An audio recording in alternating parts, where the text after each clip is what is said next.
Hello guys, good morning. कैसे हो आप सब? आपका एक बार फिर से स्वागत है आपके अपने चैनल आई विल पर, जिसमें कि हमने कल स्टार्ट की थी पॉलिटिकल टेस्ट सीरीज़ और हमने अपना फर्स्ट लेक्चर कर लिया था जिसमें हमारे हुए थे 50 क्वेश्चंस। अब हम स्टार्ट करते हैं अपने 51 क्वेश्चन से।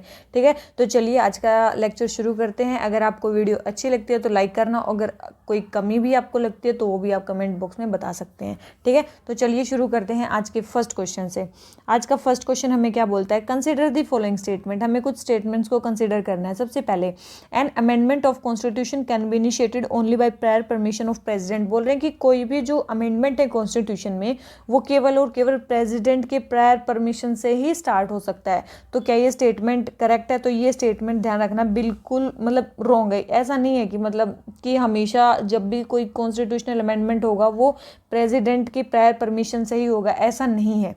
ठीक है, सबसे पहले तो ऐसा नहीं है, तो फर्स्ट स्टेटमेंट तो होगी हमारी रॉन्ग। ठीक है, सेकंड स्टेटमेंट क्या है? All constitutional amendments bills must be passed in each house by a simple majority. सारे जो कॉन्स्टिट्यूशनल अमेंडमेंट बिल्स हैं वो हर एक हाउस में सिंपल मेजोरिटी से पास होने चाहिए। तो ये स्टेटमेंट भी हमारी रॉन्ग है। इसने एक तो बोल दिया ऑल, ठीक है, ऑल नहीं होगा, सारे नहीं होते हैं, ऐसा नहीं है कि सारे ही सिंपल मेजोरिटी से पास होते हैं, कुछ स्पेशल मेजोरिटी से भी हमारे पास होते हैं। ठीक है, तो ये स्टेटमेंट भी हमारी रॉन्ग हो जाती है। तो दोनों ही स्टेटमेंट हमारी रॉन्ग है, तो इसका आंसर हमारा क्या हो गया? डी। ठीक है, इसका आंसर हमारा क्या हो गया? डी। सबसे पहले तो जो इंडियन कॉन्स्टिट्यूशन है ना वो फ्लेक्सिबल भी है और रिजिड भी है। ठीक है, दोनों का कॉम्बिनेशन है।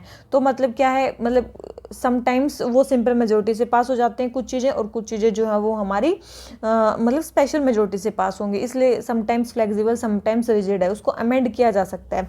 वैसे मेनली जो कॉन्स्टिट्यूशनल अमेंडमेंट के जो चीज़ें हैं वो किस में दी गई हैं? वो दी गई हैं हमारी आर्टिकल 368 में। कहाँ पे दी गई हैं? वो हमारी दी गई हैं आर्टिकल 368 में। और वो आर्टिकल 368 कौन से पार्ट में आता है? वो आता है पार्ट 20 में। कॉन्स्टिट्यूशन के पार्ट 20 में आता है हमारा आर्टिकल 368, जिसमें मेनली पार्लियामेंट को पावर दी गई है कि वो कॉन्स्टिट्यूशन को अमेंड कर सकती है। और उसमें आर्टिकल 368 के अंडर जो क्या है प्रोसीजर भी दिया गया है कि कैसे जो है वो पार्लियामेंट क्या करेगी, उस चीज़ को अमेंड करेगी। ठीक है, कैसे अमेंड करेगी? ठीक है, एक चीज़ ध्यान रखना, बेशक से पार्लियामेंट जो है हमारे कॉन्स्टिट्यूशन को अमेंड कर सकती है, लेकिन वो बेसिक स्ट्रक्चर को अमेंड नहीं कर सकती, जो किस में बताया गया था? केशवानंद भारती केस में बताया गया था। किसमें बताया गया था? केशवानंद भारती केस में बताया गया था कि आप बेसिक स्ट्रक्चर को डिस्ट्रॉय नहीं कर सकते हो, वेदर आप अमेंडमेंट कर रहे हो नहीं कर रहे हो। ठीक है, तो ये चीज़ ध्यान रखनी है। अब मैं बता रही थी कि आपको इसमें आर्टिकल 368 में बताया गया है कि पार्लियामेंट के पास पावर है कॉन्स्टिट्यूशन को अमेंड करने की। किसके पास पावर है? पार्लियामेंट के पास पावर है। तो पार्लियामेंट के पास पावर, और दूसरा चीज़ उसमें प्रोसीजर भी बताया गया। तो आपको पहले चीज़ पता होनी चाहिए कि उसका प्रोसीजर क्या क्या है। ठीक है, तो उसका प्रोसीजर क्या है? सबसे पहले हम देख लेते हैं कि उसका प्रोसीजर क्या है पास करने का। ठीक है, प्रोसीजर क्या है पास करने का? अगर हम देखें कॉन्स्टिट्यूशनल अमेंडमेंट एक्ट को, आर्टिकल 368 के अकॉर्डिंग अगर कोई पास हो रहा है, आर्टिकल 368 के अकॉर्डिंग अगर कोई कॉन्स्टिट्यूशन में अमेंडमेंट किया जा रहा है तो उसका क्या प्रोसीजर होगा? ठीक है, सबसे पहले ध्यान रखना, अगर हमें कोई भी कॉन्स्टिट्यूशन में अमेंडमेंट लाना है, इनिशिएट करना है, तो सबसे पहले तो वो पार्लियामेंट में ही लाना पड़ेगा, स्टेट लेजिस्लेचर में वो नहीं होगा। ठीक है, सबसे पहली कंडीशन है कि वो पार्लियामेंट में ही होगा, स्टेट लेजिस्लेचर में वो नहीं होगा। ठीक है, पहली स्टेटमेंट तो ये, पहली तो कंडीशन यही है। ठीक है, उसके बाद अगर हम सेकंड चीज़ बोले, ये है कि इसको कोई भी मिनिस्टर या कोई भी प्राइवेट मेंबर इसको इंट्रोड्यूस कर सकता है। ठीक है, ऐसा नहीं है कि कोई मिनिस्टर ही इसको इंट्रोड्यूस करेगा, आइदर मिनिस्टर या फिर प्राइवेट मेंबर। ठीक है, या फिर प्राइवेट मेंबर भी इसको इंट्रोड्यूस कर सकता है। तो ये दोनों ही इसको इंट्रोड्यूस कर सकते हैं। उसके बाद अगर बात करें, इसके इंट्रोडक्शन के लिए प्रेसिडेंट की प्रायर परमिशन की रिक्वायरमेंट भी नहीं है। ठीक है, बहुत इंपॉर्टेंट है, प्रायर परमिशन की रिक्वायरमेंट नहीं है प्रेसिडेंट की। ठीक है, प्रायर परमिशन की रिक्वायरमेंट नहीं है इसके लिए। और चीज़ क्या है? और है, इसके बाद आती है कि जो बिल है, चलो मान लो कि उन्होंने इंट्रोड्यूस कर दिया, अब बिल को हर एक हाउस से स्पेशल मेजोरिटी से पास करवाना पड़ेगा। किससे पास करवाना पड़ेगा? हर एक हाउस से स्पेशल मेजोरिटी से उस बिल को पास करवाना पड़ेगा। किससे? स्पेशल मेजोरिटी से। Majority of the members more than 50% members होने चाहिए, और 2/3 present and voting of majority of the members. ठीक है, ये होती है स्पेशल मेजोरिटी। इससे हमें पास करवाना पड़ेगा दोनों हाउस से, हर एक हाउस से अलग अलग। एक चीज़ ध्यान रखना आपको, ये सेपरेटली पास करवाना पड़ेगा आपको। कैसे? सेपरेटली आपको पास करवाना पड़ेगा। यहाँ पे जॉइंट सीटिंग का कंसेप्ट नहीं है, बहुत इंपॉर्टेंट है, यहाँ पे जॉइंट सीटिंग का कंसेप्ट नहीं है। यहाँ पे आपको सेपरेटली हर एक हाउस से स्पेशल मेजोरिटी से पास करवाना पड़ेगा उस बिल को, ठीक है। अगर आप, चलो ये तो नॉर्मल हो गया, अगर आप किसी फेडरल प्रोविजन को भी चेंज कर रहे हो, मान लो कि आप मतलब किसी फेडरल प्रोविजन को चेंज कर रहे हो, ठीक है, फेडरल प्रोविजन जैसे कि आप 7th मतलब शेड्यूल की लिस्ट में कुछ चेंज कर रहे हो, तो आपको क्या करवाना पड़ेगा, हाफ स्टेट से रेटिफिकेशन करवाना पड़ेगा, हाफ स्टेट से रेटिफिकेशन करवाना पड़ेगा, वो भी किस मेजोरिटी से, सिंपल मेजोरिटी से।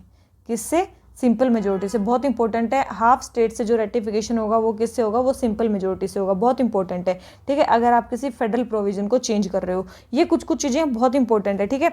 उसके बाद क्या है, अगर मान लो कि आपने वहाँ से भी रेटिफाई करवा लिया और दोनों हाउस से भी पास हो गया, तो उसके बाद आप क्या करोगे, उसके बाद आप प्रेसिडेंट को प्रेजेंट करोगे उस बिल को, ठीक है। और याद रखना, प्रेसिडेंट को जब आप प्रेजेंट करोगे तो उनको अपना असेंट देना ही पड़ेगा, वो उनके लिए मस्ट है, उनके लिए मस्ट है कि वो अपना जो असेंट है वो देंगे ही देंगे।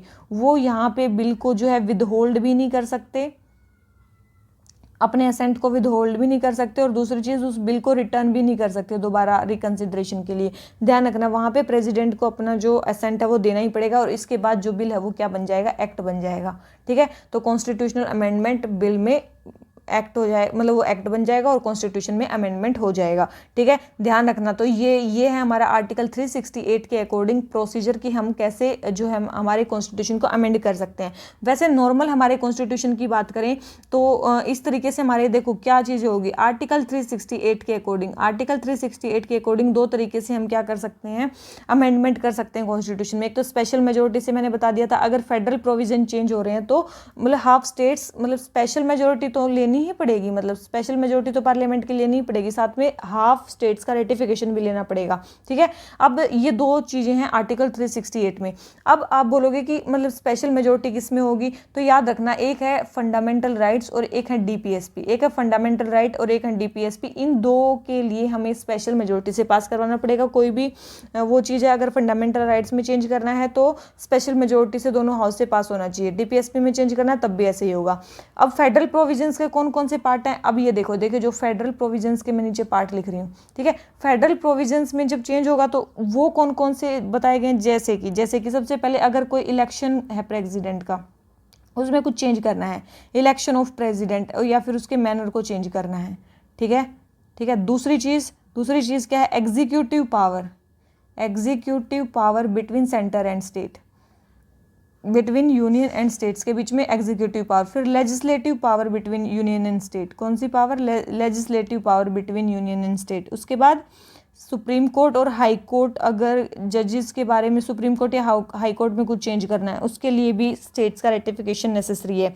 उसके बाद रिप्रेजेंटेशन ऑफ स्टेट्स अगर चेंज करनी है पार्लियामेंट में, representation of states in parliament, ठीक है, और representation of states in parliament अगर वो चेंज करनी है तो भी आपको लेना पड़ेगा। अगर मैंने बताया था 7th शेड्यूल की लिस्ट में अगर आपको चेंज करना तो भी आपको लेना पड़ेगा। अगर आपको आर्टिकल 368 को ही चेंज करना है, आर्टिकल 368 को ही आपको अमेंड करना है तो भी आपको स्टेट्स का रेटिफिकेशन लेना पड़ेगा, ठीक है। तो ये सारी चीज़ें ध्यान रखना, अगर ये चीज़ें होंगी तो आपको स्टेट्स का भी रेटिफिकेशन लेना पड़ेगा। अगर ये दो चीज़ें हैं तो आपको स्पेशल मेजोरिटी से पास करवाना पड़ेगा। इसके अलावा याद रखना, इन 5-7 चीज़ों के अलावा जो भी चीज़ें होंगी वो कैसे पास होंगी, सिंपल मेजोरिटी से पास होंगी, ठीक है, बहुत इंपॉर्टेंट है। और सारी जो चीज़ें होंगी अदर्स, और जितनी भी चीज़ें बच गई जो मैंने बताई हैं, इनके अलावा जितनी चीज़ें बच गई वो पार्लियामेंट में सिंपल मेजोरिटी से पास करवानी है, ठीक है, उनके लिए कोई स्पेशल मेजोरिटी की जरूरत नहीं है। तो ये हो गया हमारा अमेंडमेंट का क्वेश्चन कंप्लीट। आर्टिकल 368 के अकॉर्डिंग मेनली कॉन्स्टिट्यूशन में अमेंडमेंट होता है, केवल पार्लियामेंट में होगा। कोई मिनिस्टर या प्राइवेट मेंबर दोनों ही इसको इंट्रोड्यूस कर सकते हैं, कोई प्रेसिडेंट के प्रायर परमिशन की रिक्वायरमेंट नहीं है, स्पेशल मेजोरिटी से होना है, सेपरेटली अलग अलग हाउस से हमें पास करवाना है, ज्वाइंट सीटिंग का कोई कंसेप्ट नहीं है। फेडरल प्रोविजन अगर आप चेंज कर रहे हो तो हाफ स्टेट्स का भी रेटिफिकेशन लेना जरूरी है स्पेशल मेजोरिटी के साथ। उसके बाद आपको प्रेसिडेंट के एसेंट के लिए वो बिल भेजना होगा, और प्रेसिडेंट को मस्ट है कि वो अपना एक्सेंट दे। वो क्या कर सकते हैं, अपने एक्सेंट को विद होल्ड भी नहीं कर सकते और रिटर्न भी नहीं कर सकते, उनको देना ही पड़ेगा। उसके बाद जो बिल है वो हमारा एक्ट बन जाएगा। और फिर मैंने बताया कि फेडरल प्रोविजंस अगर हैं तो कौन कौन से फेडरल प्रोविजंस में अगर चेंज होगा तो हमें स्टेट्स का रेटिफिकेशन लेना पड़ेगा, ठीक है। तो हमारा फर्स्ट क्वेश्चन जो हो जाता है वो हो जाता है कंप्लीट। अब आ जाते हैं हम किस पे, अब आ जाते हैं हम अपने क्वेश्चन पे, ठीक है। तो क्वेश्चन नंबर 51 हो गया कंप्लीट। अगर आपको आ गया और समझ में, आ जाते हैं क्वेश्चन नंबर 52 पे। 52 हमें क्या बोलता है, consider the following statement in context of preamble to India, preamble to the constitution. Preamble के बारे में बताना है। सबसे पहले the preamble states that the constitution drive its authority from the constituent assembly of India. सबसे पहले प्रीएम्बल ये कहता है कि जो कॉन्स्टिट्यूशन है वो उसकी ऑथोरिटी आती है हमारी कॉन्स्टिट्यूएंट असेंबली से। तो ये स्टेटमेंट बिल्कुल गलत है। क्यों? क्योंकि प्रीएम्बल की जो ऑथोरिटी आती है, सबको पता होगा कि वो आती है पीपल से, people of India, we the people of India, ठीक है। तो पीपल से ऑथोरिटी आती है, ना कि कॉन्स्टिट्यूएंट असेंबली से। सेकंड है, Indian constitution was the first constitution in the world to begin with a preamble. ऐसा नहीं है, हमने भी तो किसी से मांग मांग के लिया है। तो सबसे पहला कॉन्स्टिट्यूशन कौन था? अमेरिकन कॉन्स्टिट्यूशन था। इंडिया का पहला कॉन्स्टिट्यूशन नहीं है, अमेरिकन कॉन्स्टिट्यूशन फर्स्ट है, ठीक है। तो याद रखना, ये स्टेटमेंट भी हमारी रॉन्ग होगी। थर्ड क्या है, preamble is part of constitution and gives clarity in interpretation of constitution. बिल्कुल, प्रीएम्बल पार्ट है कॉन्स्टिट्यूशन का और इंटरप्रिटेशन में हेल्प करता है कॉन्स्टिट्यूशन की। तो थर्ड स्टेटमेंट ही केवल हमारी करेक्ट है। ये चीज़ तो आपको समझ में आ गई होगी। अब आपको एक चीज़, ये चीज़ पता है कि जो प्रीएम्बल है ना, पार्ट है कि नहीं है, वो उसमें भी बहुत बहस चली थी, ठीक है। बहस मतलब नॉर्मल आप उसमें समझ लो, 3 केसेस आए थे मेनली इसके लिए कि मतलब प्रीएम्बल कॉन्स्टिट्यूशन का पार्ट है कि नहीं है। उसके लिए कौन से केसेस आए थे? 3 केसेस आए थे। सबसे पहले है बारबरी यूनियन केस। पहले कौन सा है? बारबरी यूनियन केस 1960 में आया था। इसने बोला था कि जो प्रीएम्बल है वो पार्ट नहीं है कॉन्स्टिट्यूशन का। उसके बाद हमारा केशवानंद भारती केस 1973 में, उसने बोला कि पार्ट है हमारे कॉन्स्टिट्यूशन का, उसने बोला पार्ट है। उसके बाद है हमारा LIC ऑफ इंडिया केस, ठीक है, 1995 में आया ये। और इसने क्या बोला कि जो प्रीएम्बल है वो इंटीग्रल पार्ट है हमारे कॉन्स्टिट्यूशन का। कौन सा पार्ट है? इंटीग्रल पार्ट है। तो ये 3 केसेस आपको हमेशा के लिए ध्यान रखने हैं। किससे रिलेटेड? प्रीएम्बल से रिलेटेड। एक बारबरी यूनियन केस, एक केशवानंद भारती केस और एक LIC ऑफ इंडिया केस। एक ने बोला था पार्ट नहीं है, एक ने बोला था पार्ट है, एक ने बोला इंटीग्रल पार्ट है हमारे कॉन्स्टिट्यूशन का। क्या प्रीएम्बल में अमेंडमेंट किया जा सकता है? बिल्कुल, प्रीएम्बल में अमेंडमेंट किया जा सकता है, लेकिन केशवानंद भारती केस के अकॉर्डिंग बेसिक स्ट्रक्चर को आप चेंज नहीं कर सकते। क्या कभी अमेंडमेंट हुआ है? मतलब उसमें यस, उसमें अमेंडमेंट भी हुआ है। केवल एक बार मतलब प्रीएम्बल में अमेंडमेंट हुआ और उसमें 3 वर्ड्स ऐड किए गए थे। कौन कौन से वर्ड्स ऐड किए गए थे? एक तो सोशलिस्ट, एक सेकुलर और एक इंटीग्रिटी, ठीक है। एक सोशलिस्ट, एक सेकुलर, एक इंटीग्रिटी, ये 3 वर्ड्स जो हैं वो ऐड किए गए थे। किस में ऐड किए गए थे? हमारे प्रीएम्बल में ऐड किए गए थे, ठीक है, याद रखना। और ये कब हुआ था? 1976 में हुआ था, ठीक है। 42nd अमेंडमेंट एक्ट था ये। कौन सा था ये? 42nd अमेंडमेंट एक्ट था, ठीक है। 42nd अमेंडमेंट एक्ट था ये। तो ये चीज़ ध्यान रखना। ये है हमारा कौन सा? प्रीएम्बल के बारे में चीज़ें हैं। तो हमारा क्वेश्चन नंबर 52 हो गया कंप्लीट, ठीक है। प्रीएम्बल के बारे में मैंने चीज़ें बता दी और मेंस के लिए तो बहुत ज़्यादा इंपॉर्टेंट है ये 3 केसेस। जब भी प्रीएम्बल आए तो ये बहुत इंपॉर्टेंट है, याद रख लेना। और प्रीएम्बल आपको नॉर्मली मेंस के लिए तो याद ही होना चाहिए। अब आ जाते हैं किस पे? क्वेश्चन नंबर 53 पे। क्वेश्चन नंबर 53 हमें क्या बोलता है? क्वेश्चन नंबर 53 हमें बोलता है, if the president of India exercises his power as provided under article 359 of the constitution then. अगर प्रेसिडेंट ऑफ इंडिया अपनी जो पावर दी गई है आर्टिकल 359 के अकॉर्डिंग अगर उसको एक्सरसाइज करते हैं तो क्या होगा, ठीक है। तो मतलब क्या आर्टिकल 359 के अकॉर्डिंग वो ऑर्डिनेंस को प्रोमलगेट कर सकते हैं? याद रखना, ऑर्डिनेंस को प्रोमलगेट करने का जो वो चीज़ है ना, वो आर्टिकल 123 में है कॉन्स्टिट्यूशन के, ना कि इसमें है। तो ये स्टेटमेंट तो हमारी रॉन्ग हो गई, ठीक है। तो मेनली आर्टिकल 359 में क्या है? आर्टिकल 359 में है वो है कि जब नेशनल इमरजेंसी लगेगी, जब नेशनल इमरजेंसी लगेगी तो प्रेसिडेंट के पास राइट है कि वो जो फंडामेंटल राइट्स हैं उनके इन्फोर्समेंट को सस्पेंड कर सकते हैं। जो थर्ड स्टेटमेंट दे रखी है यही हमारी क्या है? करेक्ट है। जब नेशनल इमरजेंसी लगेगी तो आर्टिकल 359 के अकॉर्डिंग फंडामेंटल राइट्स के मतलब जो इन्फोर्समेंट है उनको प्रेसिडेंट सस्पेंड कर सकते हैं। इसका मतलब थ्योरेटिकली तो राइट्स रहेंगे लेकिन आप उनके रेमेडी नहीं है। मतलब आर्टिकल 332 के अकॉर्डिंग क्या है? आप कॉन्स्टिट्यूशनल रेमेडी है, आप सुप्रीम कोर्ट या सुप्रीम कोर्ट में जा सकते हो डायरेक्ट अगर फंडामेंटल राइट्स आपके वॉयलेट हो रहे हैं। लेकिन अगर नेशनल इमरजेंसी लगी तो प्रेसिडेंट के पास राइट है वो किसी भी मतलब फंडामेंटल राइट्स को मतलब जो इन्फोर्समेंट है उसको स्टॉप कर सकते हैं, ठीक है। ये चीज़ आपको ध्यान रखनी है, ठीक है। और लेकिन एक चीज़ ध्यान रखना, जब मतलब ये तो ठीक है, ये कर सकते हैं, ये बिल्कुल ठीक है। 44th कॉन्स्टिट्यूशनल अमेंडमेंट हुआ था। कौन सा हुआ था? 44th कॉन्स्टिट्यूशनल अमेंडमेंट हुआ था। उसने इस आर्टिकल के स्कोप को थोड़ा सा कम कर दिया था। किसके? आर्टिकल 359 के स्कोप को थोड़ा सा कम कर दिया था। कैसे? 2 तरीके से कम किया था। सबसे पहले तो उन्होंने बोला था कि जो प्रेसिडेंट है, चलो फंडामेंटल राइट्स को मतलब वो इन्फोर्समेंट को सस्पेंड कर सकते हैं, लेकिन वो आर्टिकल 20 लेकिन वो आर्टिकल 20 और 21 इन दोनों के इन्फोर्समेंट को नहीं रोक सकते। वे आर्टिकल 20 और 21 अगर उनका वोलेट होता है तो वो फिर मतलब उनको कोर्ट में जाने से नहीं रोक सकते। अगर आपके आर्टिकल 20 और 21 अगर नेशनल इमरजेंसी में भी वोलेट होते हैं तो भी आप कोर्ट में जा सकते हो। इसके अलावा दूसरी हमें दी थी, अगर ये जो मतलब आर्टिकल 359 में जो पावर है वो केवल और केवल तब है जब इमरजेंसी लगेगी। वैसे नॉर्मली जो अदर लॉज होंगे, एग्जीक्यूटिव लॉज होंगे, उनके लिए एप्लीकेबल नहीं होगी। केवल नेशनल इमरजेंसी के में जो लॉज वो होंगे उन्हीं के लिए ये होगी। ठीक है, ये चीज़ ध्यान रखना। ये दो ही केसेस थे। उसके बाद अगर बात करें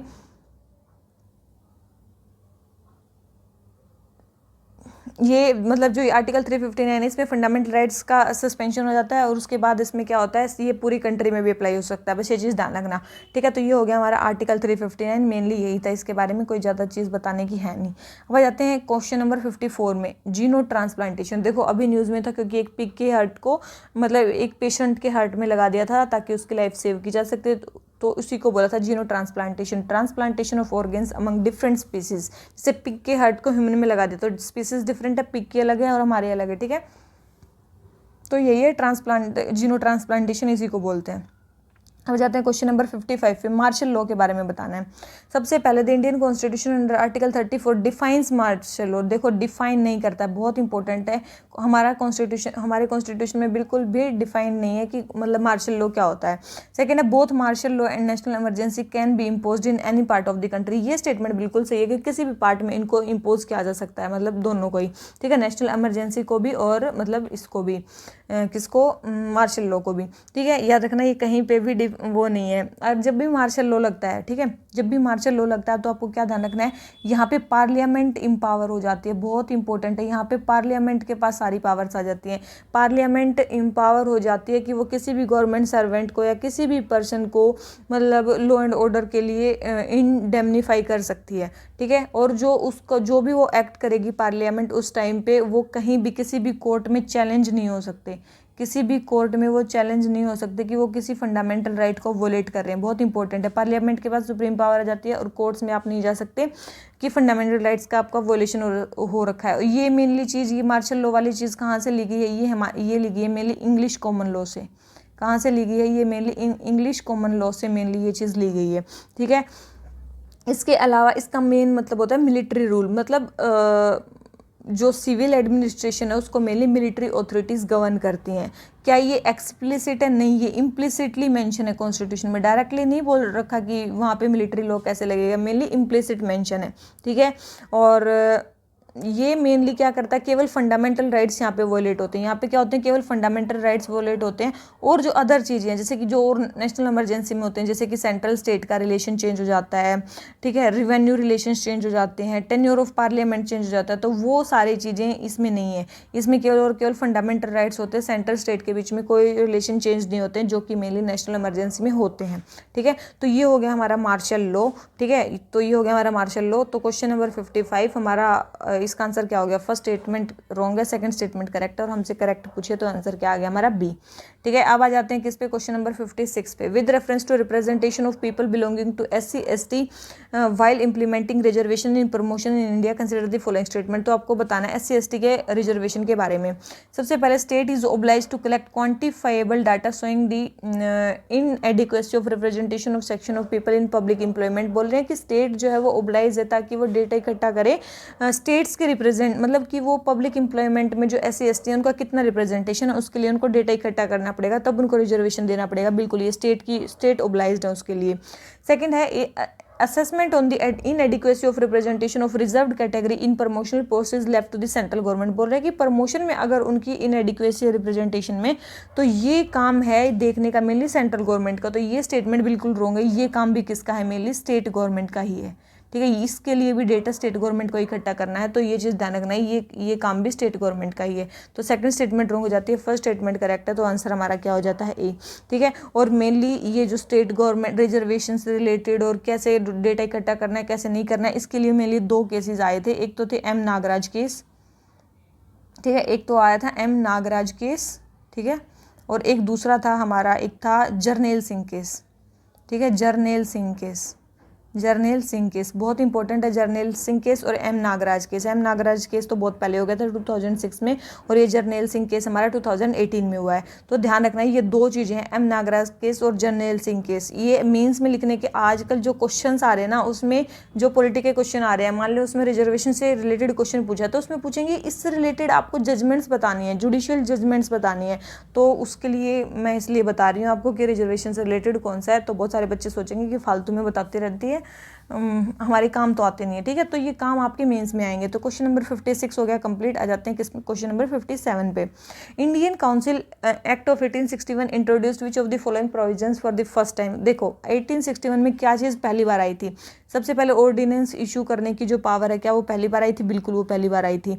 nomination of Indians as non official members, बिल्कुल ये भी पहली बार हुआ था, जिसमें 3 मेंबर्स को लॉर्ड कैनिंग ने उस टाइम पे वो किया था, क्या किया था? नॉमिनेट किया था 3 इंडियंस को। कौन कौन थे? एक तो राजा थे, एक महाराजा थे, एक राव थे, ठीक है। राजा कौन थे? राजा थे बनारस के, ठीक है, राजा थे बनारस के। महाराजा कौन थे? ये महाराजा थे वहाँ के पटियाला के। और जो राव थे ये थे राव सर दिनकर राव, ठीक है। ये राव कौन थे? दिनकर राव, सर दिनकर राव। तो इन 3 मेंबर्स को मेनली नॉमिनेट किया था उन्होंने अपनी लॉर्ड कैनिंग ने, ठीक है। 1862 में इनको किया था। और फिर बोल रहे कि new office of secretary of the state उस टाइम पे बना था, बिल्कुल भी नहीं।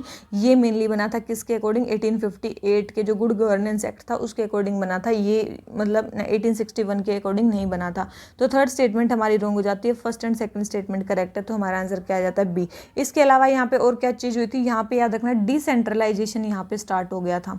क्या हो गया था? यहाँ पे डिसेंट्रलाइजेशन स्टार्ट हो गया था। मेनली बनारस बोल रही हूँ मैं, बॉम्बे और जो वो है मद्रास जो प्रेसिडेंसी है उनको मेनली लेजिस्लेटिव पावर्स दे दी गई थी, ठीक है। इसके अलावा एक और चीज़ वहाँ पे हुई थी, एक और चीज़ वहाँ पे हुई थी। क्या हुई थी? कि न्यू लेजिस्लेटिव काउंसिल बननी शुरू हो गई थी। न्यू लेजिस्लेटिव काउंसिल 3 जगह बनी थी। कहाँ पे?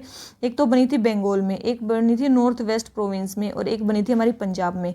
अगर बंगाल की बात करें तो ये 1862 में ही बन गई थी, नॉर्थ वेस्ट प्रोविंस में ये 1886 में बनी थी, और अगर पंजाब की बात करें तो ये 1897 में बनी थी, ठीक है। एक और चीज़ यहाँ पे बहुत इंपॉर्टेंट हुई थी, पोर्टफोलियो सिस्टम यहाँ पे स्टार्ट हो गया था। कौन सा सिस्टम? पोर्टफोलियो सिस्टम यहाँ पे स्टार्ट हो गया था। बहुत इंपॉर्टेंट है, ध्यान रखना इन चीज़ों को, ठीक है। तो ये सारी चीज़ें यहाँ पे पहली बार हुई थी। तो क्वेश्चन नंबर 57 हमारा आंसर हो गया बी। आ जाते हैं क्वेश्चन नंबर 58 पे।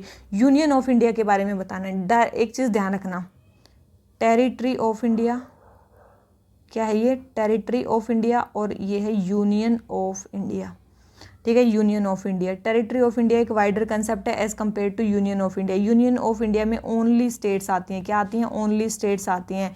जबकि टेरिटरी में क्या आती हैं? स्टेट्स भी आती हैं, ठीक है। इसमें यूटीज़ भी आती हैं, और इसमें फ्यूचर में जो स्टेट्स एक्वायर करनी है वो भी आती है, सारी चीज़ें आती हैं, ठीक है। ध्यान रखना। तो टेरिटरी ऑफ इंडिया एक वाइडर कंसेप्ट है as compare to union of India, मैं पहले भी बता चुकी हूँ।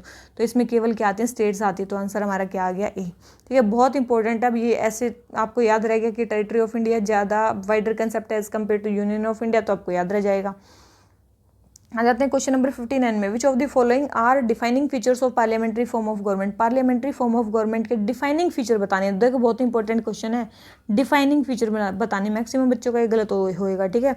सबसे पहले water tight separation of powers between executive, legislature and judiciary. क्या आप बताओ पार्लियामेंट्री सिस्टम में क्या वाटर टाइट सेपरेशन है? इंडिया में बिल्कुल भी नहीं है, वाटर टाइट सेपरेशन नहीं है। तो फर्स्ट स्टेटमेंट तो हमारी वैसे ही रॉन्ग होगी। इसका मतलब सेकंड तो वैसे ही करेक्ट है, एग्जीक्यूटिव रिस्पॉन्सिबल लेजिस्लेचर के, बिल्कुल ठीक है। अब तीसरा बोल रहे हैं division of power between centre and states. बोल रहे हैं सेंटर और स्टेट के बीच में डिवीजन ऑफ पावर जो है वो पार्लियामेंट्री फॉर्म ऑफ गवर्नमेंट। देखो parliamentary form of government mainly बात करती है किसके बारे में? गवर्निंग मैकेनिज्म के बारे में, ना कि डिवीजन ऑफ पावर के बारे में। डिवीजन ऑफ पावर एक डिफरेंट कंसेप्ट है, तो डिसेंट्रलाइजेशन में आएगा, तो वो पार्लियामेंट्री फॉर्म ऑफ गवर्नमेंट में थोड़ी ना आएगा। पार्लियामेंट्री फॉर्म ऑफ गवर्नमेंट होती है मतलब कि स्ट्रक्चर्स कैसे, गवर्निंग स्ट्रक्चर कैसे काम कर रहे हैं। तो डिवीजन ऑफ पावर एक डिफरेंट कंसेप्ट है, ठीक है। तो ये थर्ड स्टेटमेंट भी रॉन्ग होगी। तो मेनली डिफाइनिंग फीचर क्या है हमारी पार्लियामेंट्री फॉर्म ऑफ गवर्नमेंट का? वो है कि एग्जीक्यूटिव जो होते हैं वो लेजिस्लेचर को रिस्पॉन्सिबल होते हैं, ठीक है। तो क्वेश्चन नंबर 59 हो गया कंप्लीट। आ जाते हैं किस पे? क्वेश्चन नंबर 60 पे। क्वेश्चन नंबर 60 हमें क्या बोलते हैं? सबसे पहले है कि राइट टू प्रॉपर्टी के बारे में बताना है, ठीक है। सबसे पहले बोल रहे हैं कि ये एक लीगल राइट है। देखो बिल्कुल ये एक लीगल राइट है, याद रखना ये एक लीगल राइट है। ये स्टेटमेंट हमारी बिल्कुल करेक्ट है। क्यों है हमारी? क्योंकि 44th कॉन्स्टिट्यूशनल अमेंडमेंट एक्ट था ना, वहाँ पे क्या किया गया, हमारे जो राइट टू प्रॉपर्टी थी उसको फंडामेंटल राइट से हटा दिया गया, उससे फंडामेंटल राइट से हटा दिया गया। वहाँ पे 2 आर्टिकल हटाए गए फंडामेंटल राइट से। एक तो आर्टिकल 19 एक तो आर्टिकल 19(1)(f), ठीक है, ये दो, एक ये आर्टिकल और एक आर्टिकल 31, ठीक है, एक आर्टिकल 31, ये दो आर्टिकल कॉन्स्टिट्यूशन से हटा दिए गए फंडामेंटल राइट से, और राइट टू प्रॉपर्टी को एज ए फंडामेंटल राइट हटा दिया गया।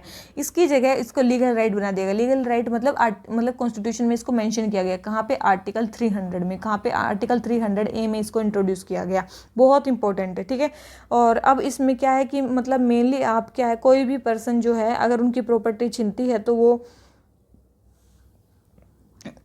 मतलब वैसे आप मतलब कि कोई भी पर्सन की जो प्रॉपर्टी है वो उससे डिप्राइव नहीं हो सकता एक्सेप्ट ऑथोरिटी, मतलब ऑथोरिटी ऑफ लॉ, मतलब अगर लॉ अगर कहेगा तो ही आपकी प्रॉपर्टी आपसे छीनी जा सकती है, वैसे नहीं छीनी जा सकती, ठीक है। लेकिन फंडामेंटल राइट अगर ये था तो अगर लॉ भी उसको नहीं छीन सकता था, ठीक है, ऐसा कुछ था, ठीक है। तो अब ये फंडामेंटल राइट नहीं है, तो इसका मतलब स्टेट जो है वो कर सकती है, ठीक है। तो ये चीज़ ध्यान रखना। तो सेकेंड है कि it can be cartel by an ordinary law of parliament. Ordinary law of parliament इसको वॉलेट कर सकता है, तो बिल्कुल सही स्टेटमेंट है।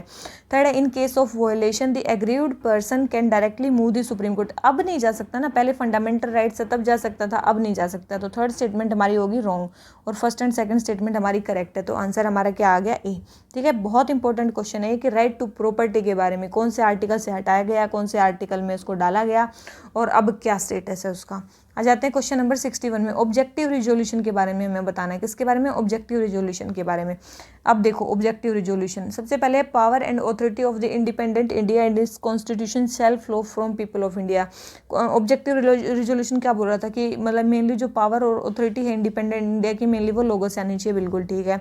माइनॉरिटी को हम क्या करेंगे, सेफ गार्ड प्रोवाइड करेंगे, बिल्कुल ये भी बोला था। और इंडिया जो है फुल एंड विलिंग कंट्रीब्यूशन देगा प्रमोशन ऑफ वर्ल्ड पीस में, बिल्कुल। तो तीनों ही चीज़ें थी जो मतलब ऑब्जेक्टिव रिजोल्यूशन में हमारी मेनली वो की गई थी, ठीक है। वैसे रिजोल्यूशन जो था अडॉप्ट कब हुआ था, 22 जनवरी 1947 को, याद रखना 22 जनवरी 1947 को मतलब यूनानिमसली अडॉप्ट हो गया था ये, ठीक है। और प्रेम्बल जो है वो इसी से लिया गया हमारा।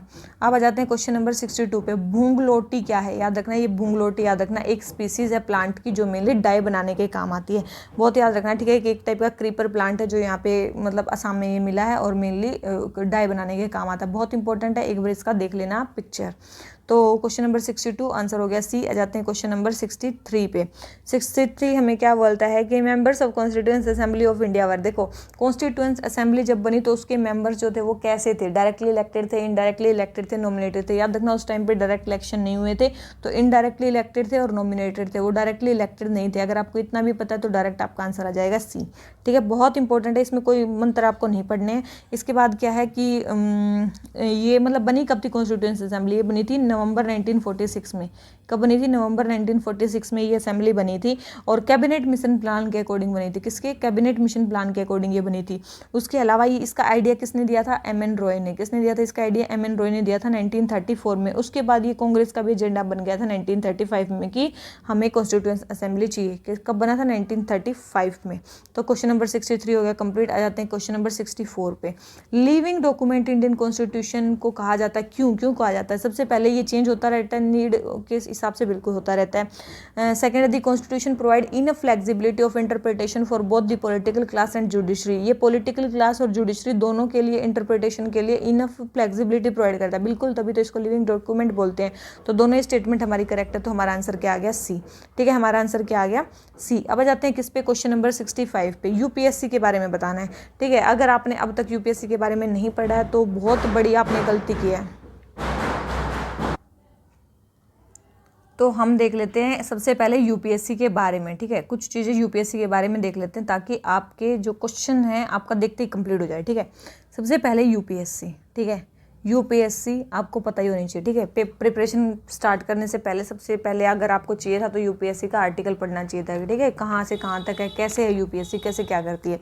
याद रखना ये क्या है, एक सेंट्रल रिक्रूटिंग एजेंसी है। कौन से, सेंट्रल रिक्रूटिंग एजेंसी, बहुत इंपॉर्टेंट है, ठीक है। कौन से आर्टिकल में कॉन्स्टिट्यूशन के दी गई है, 315 से लेकर 323 तक दी गई है। कब दी, कौन से आर्टिकल में दी गई है, 315 से लेकर 323 आर्टिकल के बीच में इसको दिया गया है। पार्ट कौन सा है, ये पार्ट 14 है। कौन सा है, पार्ट 14 में दिया गया है। उसके बाद इनका अपॉइंटमेंट कौन करता है, जो भी मेंबर्स होते हैं इनका अपॉइंटमेंट कौन करता है, प्रेसिडेंट इनका अपॉइंटमेंट करते हैं। ठीक है, स्ट्रेंथ नहीं पता है, ठीक है, याद रखना स्ट्रेंथ नहीं पता है, स्ट्रेंथ प्रेसिडेंट के डिस्क्रिप्शन पे होते हैं कि कितने भी स्ट्रेंथ हो सकते हैं, लेकिन मेनली इनका अपॉइंटमेंट कौन करते हैं, प्रेसिडेंट करते हैं। ठीक है, याद रखना इसमें एक चेयरपर्सन होते हैं प्लस मान लो कि अदर मेंबर्स होते हैं, कुछ अदर मेंबर्स होते हैं। ठीक है, मेनली 9 to 10 होते हैं। उसके अलावा कोई क्वालिफिकेशन प्रिस्क्राइब नहीं है, कोई क्वालिफिकेशन प्रिस्क्राइब नहीं है। याद रखना कोई क्वालिफिकेशन यूपीएससी के चेयरपर्सन या मेंबर्स के लिए प्रिस्क्राइब नहीं है। केवल एक चीज़ बोली गई है कि इसके जो हाफ ऑफ द मेंबर्स है, केवल जो ये बोली गई कि केवल इसके जो हाफ ऑफ द मेंबर्स हैं वो एटलीस्ट 10 ईयर्स तक गवर्नमेंट ऑफ इंडिया या किसी स्टेट के अंडर काम करने चाहिए। ठीक है, उनका ऑफिस होना चाहिए गवर्नमेंट ऑफ इंडिया स्टेट के अंडर 10 ईयर्स तक, हाफ मेंबर्स का। ठीक है, तो केवल ये क्वालिफिकेशन दी गई है, नहीं तो कोई क्वालिफिकेशन प्रोवाइड नहीं की गई है। इनकी एज लिमिट क्या होती है, 6 ईयर 65 ईयर्स, बहुत इंपॉर्टेंट है, 6 ईयर 65 ईयर, जो भी जल्दी हो जाए। उसके बाद ये रिज़ाइन किसको करते हैं, प्रेसिडेंट को रिज़ाइन करते हैं, बहुत इंपॉर्टेंट है। रिज़ाइन किसको करते हैं, ये प्रेसिडेंट को रिज़ाइन करते हैं। रिमूवल इनका कौन करता है, अगर मान लो हटाना है इनको तो रिमूव कौन करेगा, यूपीएससी के मेंबर्स को, याद रखना है वो भी करेंगे प्रेसिडेंट, बहुत इंपॉर्टेंट है। उनको कौन रिमूव करेंगे, प्रेसिडेंट रिमूव करेंगे। अब मान लो उनको रिमूव करना है प्रेसिडेंट को, तो क्या कंडीशन चाहिए कि उनको रिमूव करना है, याद रखना 4 कंडीशन होती हैं जब उनको रिमूव किया जाता है प्रेसिडेंट के द्वारा। या तो वो इंसॉल्वेंट हो गए हैं, ठीक है, बैंकरप्ट हो गए, या तो वो इंसॉल्वेंट हो गए हैं, या फिर आउटसाइड ऑफिस उनका पेड एम्प्लॉयमेंट है। ठीक है, एक तो वो यूपीएससी के मेंबर भी हैं, साथ में और भी कुछ कर रहे हैं, पेड एम्प्लॉयमेंट बाहर। इसके बाद जो है वो अनफिट हैं due to infirmity of mind, unfit due to infirmity of mind.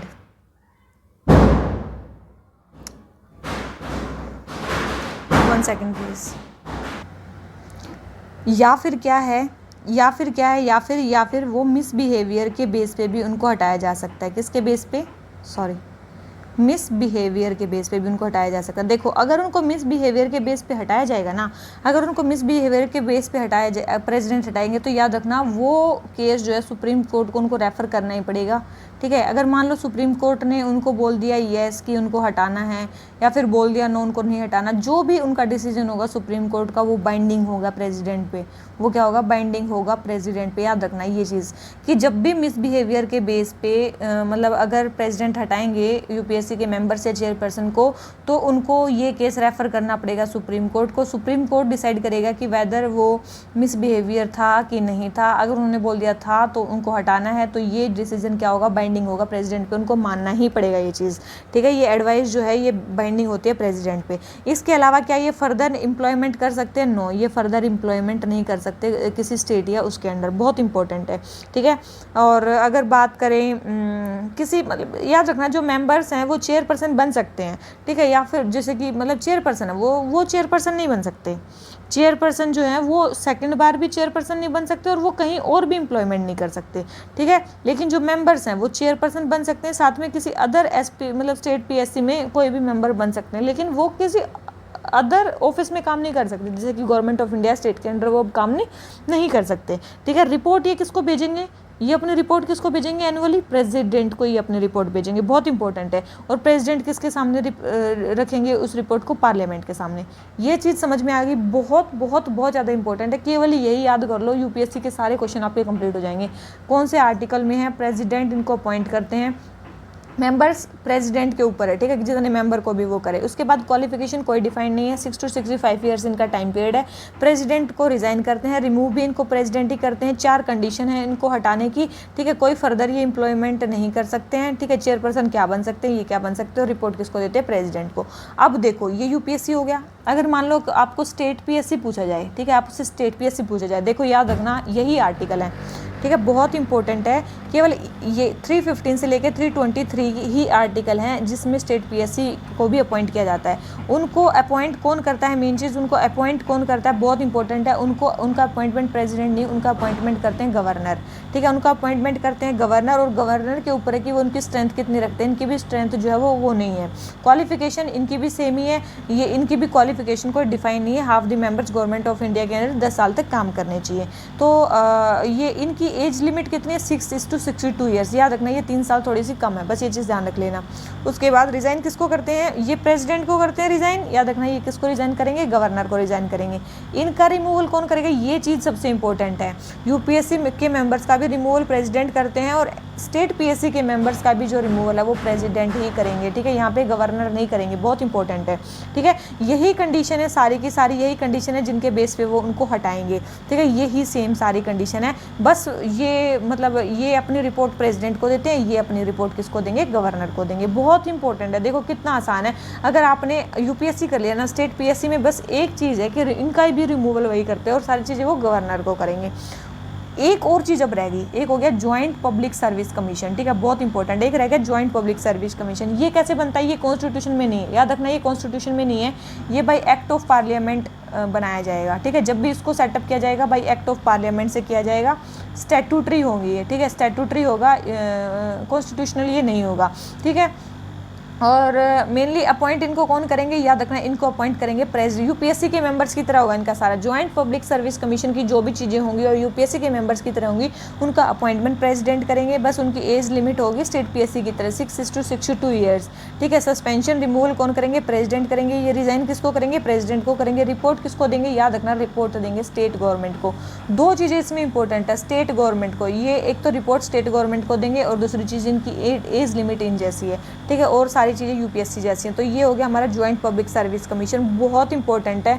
अब इनसे कोई भी रिलेटेड क्वेश्चन आएगा, अब मैं ये क्वेश्चन नहीं करवाऊंगी, ठीक है। मेरे ख्याल से तो आपको याद हो गया होगा, कोई बहुत ज़्यादा डिफरेंस नहीं है, ये चीज़ आपको याद हो जानी चाहिए। चलिए अपने क्वेश्चन पे चलते हैं, ठीक है। हमारा अब क्वेश्चन क्या बोलता है, यूपीएससी के बारे में हमें बताना है। सबसे पहले it is mandated with the classification of services and कार्डर मैनेजमेंट ऑफ, देखो बिल्कुल एक चीज़ ध्यान रखना, ये कार्डर मैनेजमेंट नहीं करती, ये केवल रिक्रूटमेंट एजेंसी है, केवल टेस्ट लेती है और सिलेक्ट करती है। कार्डर मैनेजमेंट जो मेनली यूपीएससी है वो नहीं करती है, ठीक है। तो ये स्टेटमेंट हमारी रॉन्ग होगी। सेकंड है, ये बोल रहे हैं कि पार्लियामेंट को रिपोर्ट देती है। अभी मैंने बोला कि ये रिपोर्ट मेनली किसको देती है, प्रेसिडेंट को देती है, ना कि पार्लियामेंट को। सेकंड स्टेटमेंट भी क्या होगी, रॉन्ग होगी, ठीक है। Third statement, it's jurisdiction can be extended by act of parliament, बिल्कुल इसके ज्यूरिडिक्शन को पार्लियामेंट बढ़ा सकती है एक्ट ऑफ पार्लियामेंट से, बिल्कुल सही स्टेटमेंट है। तो थर्ड स्टेटमेंट हमारी करेक्ट है, first and second statement wrong है। और सारी चीज़ें मैंने यूपीएससी के बारे में बता दी, अब नहीं बताऊंगी, ठीक है, बेशक से चाहे कोई कुछ भी बोले, ठीक है। अब आ जाते हैं किस पे, नेक्स्ट क्वेश्चन पे, क्वेश्चन नंबर 66 पे। 66 हमें क्या बोलता है, according to preamble of constitution, preamble के अकॉर्डिंग कौन से एडजेक्टिव्स जो थे वो प्रीएम्बल के अकॉर्डिंग कॉन्स्टिट्यूएंट असेंबली ने, याद रखना प्रीएम्बल के अकॉर्डिंग कॉन्स्टिट्यूएंट असेंबली ने कौन कौन से एडजेक्टिव लगाए थे रिपब्लिक से पहले, ठीक है। तो एक चीज़ मैंने अभी थोड़ी देर पहले बताई थी कि प्रीएम्बल में 1976 में अमेंडमेंट हुआ था, 42nd अमेंडमेंट एक्ट, और उसमें 3 वर्ड जोड़े गए थे, सोशलिस्ट, सेकुलर और इंटीग्रिटी, ठीक है, सोशलिस्ट, सेकुलर और इंटीग्रिटी। तो देखो सोशलिस्ट उस टाइम पे नहीं होगा जब कॉन्स्टिट्यूएंट असेंबली ने बनाया होगा, सेकुलर उस टाइम पे नहीं होगा जब कॉन्स्टिट्यूएंट असेंबली ने बनाया होगा, इसका मतलब सॉवरेन और डेमोक्रेटिक थे, ठीक है। तो सेकंड एंड फोर्थ थे और फर्स्ट एंड थर्ड नहीं थे। और आज ही मैंने 3 केसेस भी आपको बताए हैं प्रीएम्बल से रिलेटेड, आपको 3 केसेस याद रखने, Berubari union case, Kesavananda Bharati case और LIC ऑफ इंडिया केस, ठीक है। एक में पार्ट है, एक में पार्ट नहीं है, एक में इंटीग्रल पार्ट है कॉन्स्टिट्यूशन का, ठीक है। केवल एक बार अमेंडमेंट हुआ है 1976 में, 42nd अमेंडमेंट में सोशलिस्ट, सेकुलर, इंटीग्रिटी उसमें डाला गया है, बेसिक स्ट्रक्चर उसमें वॉलेट नहीं हो सकता, किशोरानंद भारती केस में ये बोला गया था। तो क्वेश्चन नंबर 66 हो गया हमारा कंप्लीट, आपको प्रीएम्बल वैसे ही याद होना चाहिए। अब आ जाते हैं क्वेश्चन नंबर 67 पे। 67 में क्या बोलता है, ज्वाइंट पब्लिक सर्विस कमीशन, देखो अभी आया था तो फिर से आ गया। सबसे पहले ये इसको क्रिएट करते हैं प्रेसिडेंट, अभी मैंने बताया था ये क्रिएट कैसे होगा, by an act of parliament. किससे होगा, एक्ट ऑफ पार्लियामेंट से, इसको प्रेसिडेंट क्रिएट नहीं करेंगे, तो फर्स्ट स्टेटमेंट रॉन्ग हो गई। सेकंड है, इसके जो मेंबर्स हैं वो hold office for a term of 6 years until they attain the age of 62 years, ये तो ठीक है। Third, it presents its annual report to president, मैंने बताई ये अपनी एनुअल रिपोर्ट किसको देते हैं, गवर्नर को देते हैं, ठीक है, गवर्नर को देते हैं। तो ये स्टेटमेंट हमारी क्या होगी, रॉन्ग होगी। देखो फर्स्ट स्टेटमेंट हमारी रॉन्ग है, फर्स्ट स्टेटमेंट रॉन्ग होती तो हमारे सेकंड एंड थर्ड, मतलब ये मान लो कि second and third, sorry note correct बतानी है हमें, नोट करेक्ट।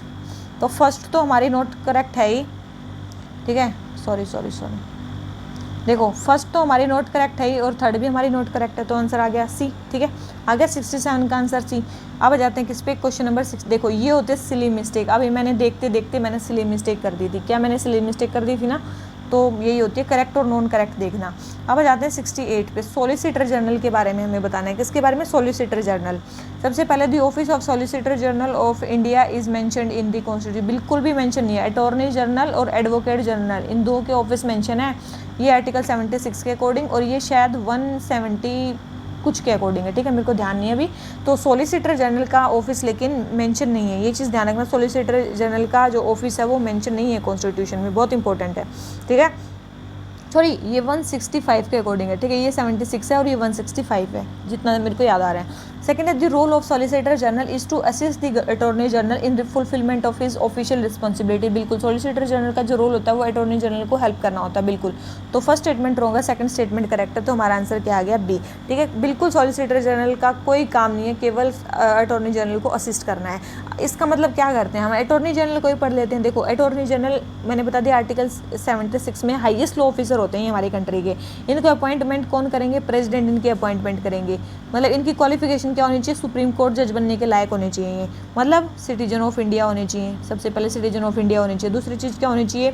ये हाई कोर्ट के जज होने चाहिए 5 साल तक, 5 साल तक हाई कोर्ट के जज होने चाहिए, और 10 साल तक हाई कोर्ट के एडवोकेट होने चाहिए, ठीक है, याद रखना। 10 साल तक हाई कोर्ट के एडवोकेट, 5 साल तक हाई कोर्ट के जज और chief justice citizen of India होने चाहिए। और क्या होने चाहिए? एक एमिनेंट जूरिस्ट। क्या होने चाहिए? एमिनेंट जूरिस्ट होने चाहिए। किसकी आंखों में? प्रेसिडेंट की आंखों में, ठीक है। तो उसको क्या बनाया जा सकता है? अटॉर्नी जनरल बनाया जा सकता है, ठीक है। इसके बाद इनके टर्म्स की बात करें, बिल्कुल भी फिक्स नहीं होती है, ठीक है, प्रेसिडेंट डिटरमाइन करते हैं, ठीक है। जब प्रेसिडेंट चाहें तब हटा सकते हैं इनको। रिजाइन किसको करेंगे? ये प्रेसिडेंट को रिजाइन करेंगे।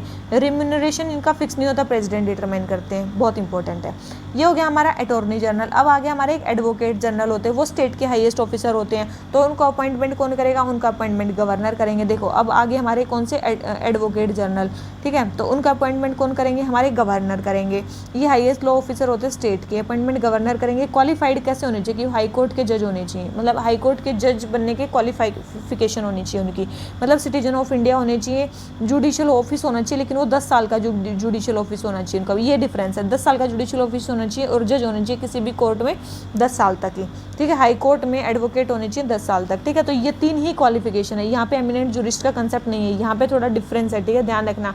इनकी भी टर्म फिक्स नहीं है, ये भी मतलब और सारी चीज़ें सेम है, टर्म फिक्स नहीं है। प्रेसिडेंट को, सॉरी, गवर्नर को रिपोर्ट देते हैं, ये सारी चीज़ें, तो ध्यान रखना। ये हो गया हमारा अटॉर्नी जनरल और एडवोकेट जनरल का, ठीक है। तो क्वेश्चन नंबर 68 हो जाता है कंप्लीट। आ जाते हैं क्वेश्चन नंबर 69 पे। हमें क्या बोलता है? किसने कॉन्स्टिट्यूएंट असेंबली का आइडिया सबसे पहले किसने दिया था? अभी थोड़ी देर पहले बताया था मैंने, एम एन रॉय ने दिया था। अब जाते हैं क्वेश्चन नंबर 70 पे। नाटो के बारे में बताना है। It is committed to the principle that an attack against one of the members is an attack against all, बिल्कुल, ये बिल्कुल है। और ये किस में दिया गया है? आर्टिकल 5 में दिया गया है। मतलब नाटो को बनाने के लिए एक हुई थी वॉशिंगटन ट्रीटी, उसके आर्टिकल 5 में ये कलेक्टिव जो सिक्योरिटी है इसका कंसेप्ट दिया गया है, ठीक है, कलेक्टिव डिफेंस का कंसेप्ट दिया गया है आर्टिकल 5 में, ठीक है, ध्यान रखना। इसके हेडक्वार्टर ब्रुसेल्स, बेल्जियम में, दोनों स्टेटमेंट सही हैं, तो आंसर क्या आ गया? सी। और इसके अलाइड कमांड के हेडक्वार्टर कहाँ पे है? अलाइड कमांड ऑपरेशन के हेडक्वार्टर कहाँ पे? याद रखना, वो भी बेल्जियम में ही है, लेकिन वो बेल्जियम में है, लेकिन वो मोन्स बेल्जियम में, कहाँ पे है? मोन्स बेल्जियम में है, वो ब्रुसेल्स में नहीं है, वो मोन्स बेल्जियम में है, ठीक है। क्या कभी आर्टिकल 5 वाशिंगटन ट्रीटी का कभी इन्वोक हुआ है कभी आज तक? बिल्कुल, आर्टिकल 5 इन्वोक हुआ है, याद रखना। आर्टिकल 5 एक बार इन्वोक हुआ है, जब 2001 में 9/11 का अटैक हुआ था यूएसए में, ध्यान रखना इसको। आ जाते हैं क्वेश्चन नंबर 71 पे। Conversion of the federal structure of India into unitary one during the emergency has been borrowed from the Weimar constitution of India. याद रखना, जो फेडरल फीचर, जब भी मतलब इमरजेंसी होती है तो फेडरल फीचर यूनिटरी जो बन जाता है, ये केवल और केवल इंडिया का फीचर है, ठीक है, इंडिया के लिए यूनिक फीचर है ये इंडिया का, ये इंडिया ने कहीं से बोरो नहीं किया है, ठीक है। तो याद रखना ये स्टेटमेंट गलत है, ये इंडिया का यूनिक फीचर है, ये इंडिया का क्या है? यूनिक फीचर है, कहीं से बोरो नहीं किया है। फिर जो फंडामेंटल राइट सस्पेंड हो जाते हैं इमरजेंसी के टाइम पे, वो यूनिक फीचर है, नहीं, वो यूनिक फीचर नहीं है, वो हमने वेमार कॉन्स्टिट्यूशन से लिया है, याद रखना। जर्मनी के वेमार कॉन्स्टिट्यूशन से हमने सस्पेंशन ऑफ फंडामेंटल राइट्स का कंसेप्ट लिया है। तो दोनों स्टेटमेंट नॉर्मली रॉन्ग होगी, तो आंसर क्या आ गया? डी, कोई भी करेक्ट नहीं है, ठीक है, तो ध्यान रखना ये चीज़। तो क्वेश्चन नंबर 71 हो गया रॉन्ग, डी, आंसर आ गया 72 पे। हमें पार्लियामेंट की पावर टू रीऑर्गेनाइज स्टेट्स के बारे में बताना है कि पार्लियामेंट की क्या क्या पावर है, कैसे रीऑर्गेनाइज कर सकती है स्टेट्स को, ठीक है, कैसे रीऑर्गेनाइज कर सकती है स्टेट्स को, तो देख लेते हैं। सबसे पहले है any bill contemplating the changes can be introduced in parliament only with the prior recommendation of president. बोल रहे हैं कि कोई भी बिल जिसमें जो any bill contemplating the changes, मतलब कोई भी स्टेट्स में अगर कुछ चेंज करने हैं तो उससे रिलेटेड बिल जो है वो पार्लियामेंट में ही लाया जा सकता है with the prior recommendation of president, और उसके लिए प्रेसिडेंट की प्रायर रिकमेंडेशन जरूरी है। तो ये स्टेटमेंट बिल्कुल सही है, याद रखना, ये स्टेटमेंट बिल्कुल सही है। प्रेसिडेंट की प्रायर रिकमेंडेशन से ही वो बिल लाया जा सकता है और वो केवल और केवल पार्लियामेंट में ही लाया जा सकता है। फिर है under article 3 the parliament's power to diminish the area of a state include the power to cede Indian territory to a foreign state. या बोल रहे हैं कि पार्लियामेंट की पावर स्टेट के एरिया को कम करने की ये भी है कि वो किसी दूसरे स्टेट को दे सकते हैं, बिल्कुल भी नहीं, दूसरी फॉरेन स्टेट को वो कोई भी एरिया नहीं दे सकते हैं, ठीक है। तो उसके लिए आपको कॉन्स्टिट्यूशनल अमेंडमेंट चाहिएगा, बहुत इंपॉर्टेंट है, ध्यान रखना, ठीक है। उसके लिए स्पेशल मेजोरिटी चाहिएगी, आर्टिकल 368 वाली, ठीक है, स्पेशल मेजोरिटी। फिर है third, any bill aiming to reorganise the states shall be pass in parliament by the special majority. कोई भी बिल जो रीऑर्गेनाइज करने के लिए स्टेट को वो स्पेशल मेजोरिटी से पास करना पड़ेगा। मैंने आपको आर्टिकल 368 में बता दिया था कि कौन कौन से स्पेशल मेजोरिटी से पास होंगे, कौन कौन से रेटिफिकेशन ऑफ स्टेट से पास होंगे, उसके अलावा जितने भी होंगे वो सिंपल मेजोरिटी से पास होंगे। तो ये किससे पास होगा, ये सिंपल मेजोरिटी से पास होगा, ना कि स्पेशल मेजोरिटी से, ठीक है। अगर आपको वो वाला कंसेप्ट याद है ना, तो आप ये आपके लिए क्वेश्चन कुछ भी नहीं है, तो आंसर हमारा क्या आ गया, ए, ठीक है। अब जाते हैं किस पे, क्वेश्चन नंबर 73 पे। एडवोकेट जनरल, अभी थोड़ी देर पहले बताया है, सबसे पहले उसको गवर्नर अपॉइंट करते हैं, बिल्कुल करते हैं। 35 ईयर ऑफ एज, मतलब ऐसा कुछ था कि 35 ईयर ऑफ एज थी, कुछ भी नहीं था, मतलब अभी थोड़ी देर हमने पहले पढ़ा है। उनकी रिम्यूनरेशन गवर्नर डिसाइड करते हैं, बिल्कुल उनकी गवर्नर डिसाइड करते हैं। तो इसका आंसर क्या हो गया हमारा, सी, बहुत इंपॉर्टेंट है, ठीक है।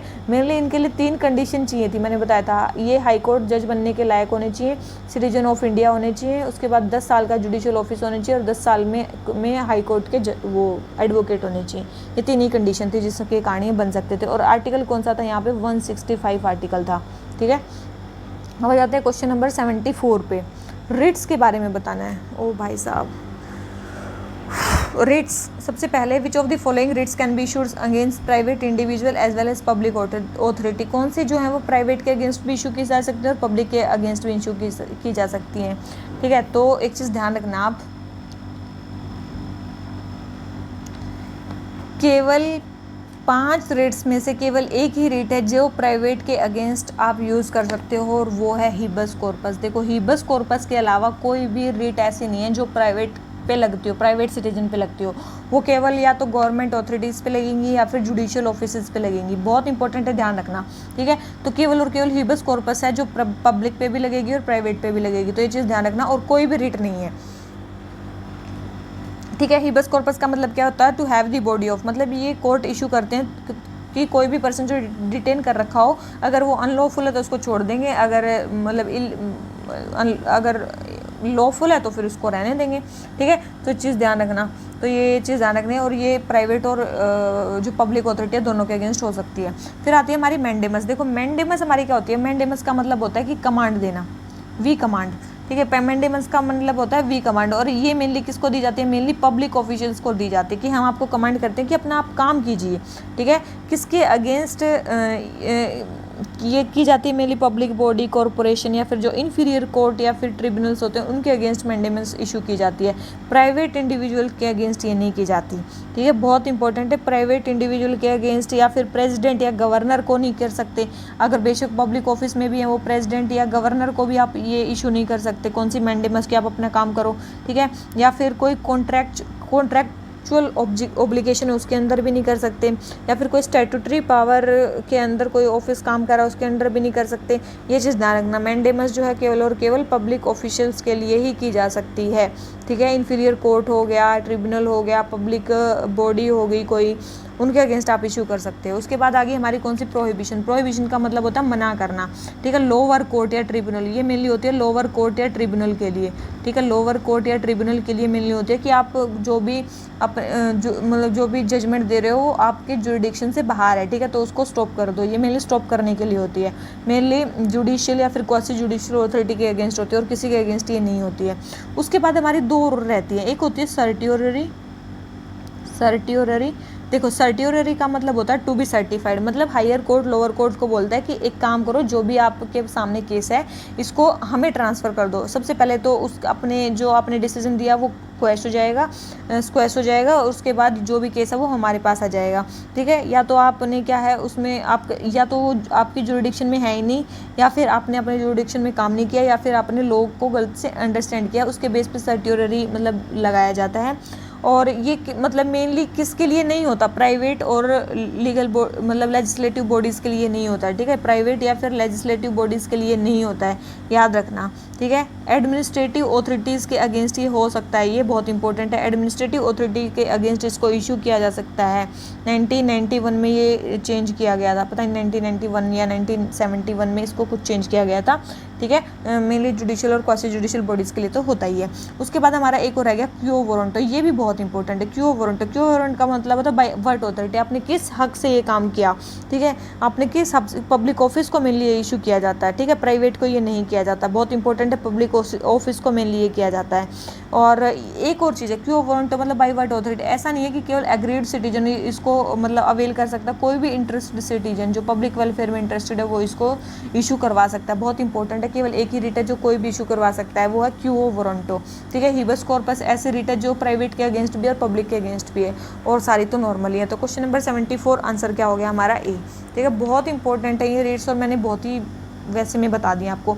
कौन से आर्टिकल के अकॉर्डिंग इशू होती है, आर्टिकल 32 कॉन्स्टिट्यूशनल जो रेमेडीज़ का वो जो आर्टिकल है ना उसके अकॉर्डिंग।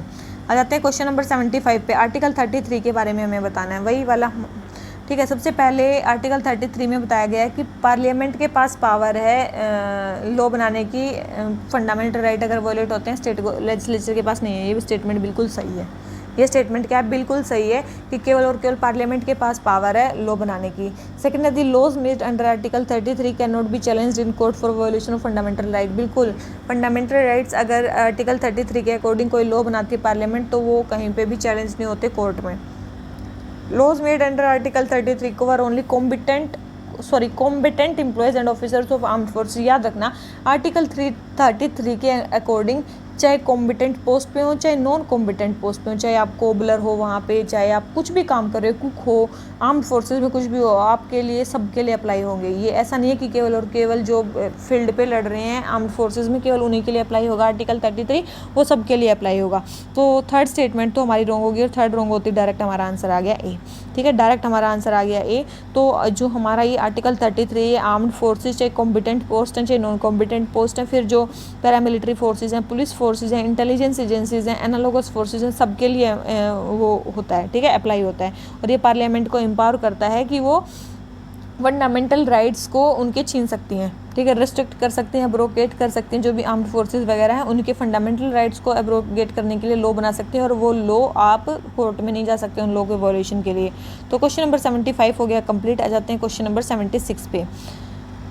कैग के बारे में बताना। देखो कैग सबसे पहले ये Indian audit and account department के हेड होते हैं, बिल्कुल हेड होते हैं। ये बोल रहे हैं कि ये इनकी जो ऑफिस है ये 5 ईयर्स और 70 ईयर्स तक होल्ड करते हैं, बिल्कुल गलत है। ये 6 ईयर और 65 ईयर्स तक हेल्ड करते हैं, बहुत इंपॉर्टेंट है, याद रखना। कैग का ऑफिस 6 ईयर और 65 ईयर्स तक है। सेकंड स्टेटमेंट रॉन्ग हो गई। देखो सेकंड रॉन्ग होते तो डायरेक्ट हमारा आंसर आ गया, ठीक है, डायरेक्ट आंसर आ गया हमारा ए, ठीक है। इसके बाद बोल रहे हैं कि यूनियन फाइनेंस मिनिस्टर जो इनको देखो कैग को पार्लियामेंट में कोई रिप्रेजेंट नहीं कर सकता, अगर कैग होंगे तो ही वो पार्लियामेंट में खुद को रिप्रेजेंट करेंगे, कैग को पार्लियामेंट में कोई भी रिप्रेजेंट नहीं कर सकता, ठीक है, बहुत इंपॉर्टेंट है ये चीज़, ठीक है। उसके अलावा ये रिज़ाइन किसको करते हैं, प्रेसिडेंट को ये रिज़ाइन करते हैं, ठीक है। रिमूवल इनका कैसे होता है, जैसे सुप्रीम कोर्ट जज का रिमूवल होता है मिसबिहेवियर और इनकैपेसिटी के बेस पे, ठीक है। क्या ये प्रेसिडेंट के प्लेजर के ऊपर अपने ऑफिस होल्ड करते हैं, बिल्कुल भी नहीं, ठीक है। प्लेजर में ये अपना ऑफिस होल्ड नहीं करते, इनका एक सिक्योरिटी ऑफ टेन्योर होता है। सैलरी इनकी कितनी होती है, सुप्रीम कोर्ट जज की तरह इनकी सैलरी होती है, ठीक है। तो ये सारी चीज़ें हमारे कैग के बारे में। कौन से आर्टिकल के अकॉर्डिंग ये वो होते हैं, आर्टिकल 148, ठीक है, वो आर्टिकल 148 के अकॉर्डिंग इनका अपॉइंटमेंट होता है। तो ये हो गया हमारा कैग का ऑफिस क्वेश्चन 76 हो गया कंप्लीट। आ जाते हैं क्वेश्चन नंबर 77 पे। हमें प्रॉपर वर्ड के बारे में बताना है कि प्रेसिडेंट रूल में जो प्रॉपर चीज़ है कि प्रॉपरली वो चीज़ एडमिनिस्टर हुई है कि नहीं, उसके बारे में बताना है कि जब प्रेसिडेंट रूल लगता है तो कब प्रेसिडेंट को लगता है कि प्रॉपर कंडीशन आ गई हैं, अब हमें प्रेसिडेंट रूल लगाना चाहिए। याद रखना प्रेसिडेंट रूल तभी लगता है जब कॉन्स्टिट्यूशनल फेलियर हो। कब लगता है? जब कॉन्स्टिट्यूशनल फेलियर हो या फिर सेंटर के डायरेक्शन के अकॉर्डिंग गवर्नमेंट काम ना कर रही हो। केवल 2 ही कंडीशन है जिसके अकॉर्डिंग प्रेसिडेंट रूल लगता है। वैसे प्रेसिडेंट रूल आर्टिकल देखो 1 सेकेंड, एक तो आर्टिकल 356 के अकॉर्डिंग लगता है, एक 365 के अकॉर्डिंग लगता है। 356 में है जबकि कॉन्स्टिट्यूशनल मशीनरी फेल कर जाए। 365 में है जब वो सेंटर की डायरेक्शन को फॉलो ना करे स्टेट, ठीक है, तब 2 बेसिस पे प्रेसिडेंट रूल लग सकता है। तो माल एडमिनिस्ट्रेशन का कोई कंसेप्ट नहीं है, केवल ये 2 है, या तो कॉन्स्टिट्यूशन को फॉलो नहीं कर रहे हैं, ठीक है, मेनली यही है, और या फिर सेंटर की डायरेक्शन को उन्होंने क्या किया है, डिसरिगार्ड किया है। ये है आर्टिकल 356, ये आर्टिकल 365, इन दो के अकॉर्डिंग हमारा क्या होता है, प्रेसिडेंट रूल मेनली लगता है। तो सेकेंड एंड थर्ड हमारी करेक्ट है, फर्स्ट स्टेटमेंट हमारी रॉन्ग होगी। अब मेन क्या होता है, देखो सबसे पहले ये हो गया। इसके बाद हमारा जो मेनली प्रेसिडेंट रूल लगता है ना, वो मैक्सिमम उसका टाइम होता है 3 इयर्स, मैक्सिमम 3 इयर्स टाइम होता है, ठीक है। 44th कॉन्स्टिट्यूशनल अमेंडमेंट एक्ट में 44th कॉन्स्टिट्यूशनल अमेंडमेंट एक्ट में एक और चीज़ की गई थी कि मतलब कि 1 साल के बाद केवल 6 महीने के लिए आप उसको एक्सटेंड कर सकते हो। 1 साल के बाद केवल 6 महीने के लिए आप प्रेसिडेंट रूल को एक्सटेंड कर सकते हो, और 2 कंडीशन सेटिस्फाई होनी चाहिए तभी आप उसको फर्दर एक्सटेंड कर सकते हो। क्या 2 कंडीशन सेटिस्फाई होनी चाहिए? सबसे पहले इलेक्शन कमीशन ये बोल दे कि वहाँ पे इलेक्शन, स्टेट असेंबली के इलेक्शन करवाने वहाँ पे मुश्किल है, अभी वहाँ पे स्टेट असेंबली के इलेक्शन नहीं करवा सकते। और दूसरी कंडीशन थी कि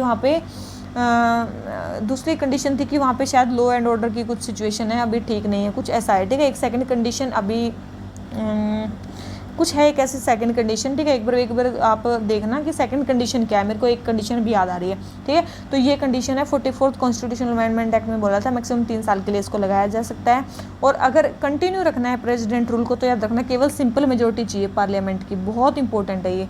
अगर हमें इसको कंटिन्यू करना है तो केवल और केवल सिंपल मेजोरिटी चाहिए हमें पार्लियामेंट की, ठीक है। और हाई कोर्ट वगैरह की कोई पावर इसमें चेंज नहीं होती है, ठीक है। और याद रखना 44th कॉन्स्टिट्यूशनल अमेंडमेंट एक्ट के अंदर जो प्रेसिडेंट का सेटिस्फैक्शन है उसको भी जुडिशियल रिव्यू के अंदर रख दिया था कि प्रेसिडेंट अगर सेटिस्फाई हो गया है तो वो प्रेसिडेंट रूल लगा सकता है। तो ऐसा जुडिशियल रिव्यू से ये चीज़ बाहर नहीं है, वो जुडिशियल रिव्यू के अंदर होनी चाहिए, ठीक है। ये चीज़ आपको ध्यान रखनी है। और इसके अलावा क्या है, क्या प्रेसिडेंट हटा सकता है इसको? बिल्कुल, किसी भी टाइम प्रेसिडेंट जो है वो प्रेसिडेंट रूल को हटा सकता है। कोई स्टेट या पार्लियामेंट की कोई वो उनको वो नहीं चाहिए, ठीक है।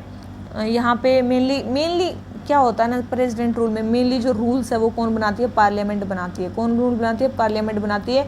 प्रेसिडेंट उनको एग्जीक्यूट करते हैं थ्रू गवर्नर, ठीक है। ये मेनली चीज़ हो जाती है सारी, ठीक है। यहाँ पे क्या होता है, स्टेट एग्जीक्यूटिव डिसमिस हो जाते हैं। मेनली याद रखना स्टेट एग्जीक्यूटिव क्या हो जाते हैं? डिसमिस हो जाते हैं। और स्टेट जो लेजिस्लेचर है या तो वो डिसॉल्व हो जाता है या फिर वो सस्पेंड हो जाता है। ये चीज़ें होती हैं, ये भी चीज़ें ध्यान रखना, ठीक है। स्टेट एग्जीक्यूटिव डिसमिस हो जाते हैं, स्टेट लेजिस्लेचर डिसॉल्व हो जाते हैं या फिर सस्पेंड हो जाते हैं। तो ये हमारा प्रेसिडेंट रूल, कोई ज़्यादा वो है नहीं, मतलब इसमें कुछ। तो आ जाते हैं क्वेश्चन नंबर 78 पे। हमें बताना है कॉन्स्टिट्यूशनल अमेंडमेंट्स के बारे में। ये बोल रहे हैं कि कौन से जो प्रोविजंस हैं वो बाद में मतलब कॉन्स्टिट्यूशनल अमेंडमेंट से मतलब कॉन्स्टिट्यूशन में डाले गए हैं। सबसे पहले president has to act in accordance with advice of council of minister. बिल्कुल, ये चीज़ कब डाली गई थी? बहुत इंपॉर्टेंट है ये चीज़। 42nd अमेंडमेंट एक्ट में डाली गई थी। कब डाली गई थी? 42nd अमेंडमेंट एक्ट में डाली गई थी, बिल्कुल बाद में डाला गया है। ऑल सिटीजन्स जो 18 साल मतलब 18 साल एज वोटिंग की कब की गई थी? ये 61st कॉन्स्टिट्यूशनल अमेंडमेंट एक्ट जो 1989 में हुआ था वहाँ पे एज की गई थी। फिर है यहाँ पे state can make special provisions for advancement of socially and educationally backward class. ये तो फर्स्ट कॉन्स्टिट्यूशनल अमेंडमेंट एक्ट में हुआ था, आपको पता हो, ठीक है। तो ये सारी चीज़ें कॉन्स्टिट्यूशनल अमेंडमेंट एक्ट से ही मेनली कॉन्स्टिट्यूशन में ऐड की गई हैं। तो तीनों ही स्टेटमेंट हमारी करेक्ट है, तो हमारा आंसर क्या आ गया? डी, ठीक है। आ जाते हैं क्वेश्चन नंबर 79 पे। मैग्नेटार्स के बारे में हमें बताना है। किसके बारे में हमें बताना है? मैग्नेटार्स के बारे में।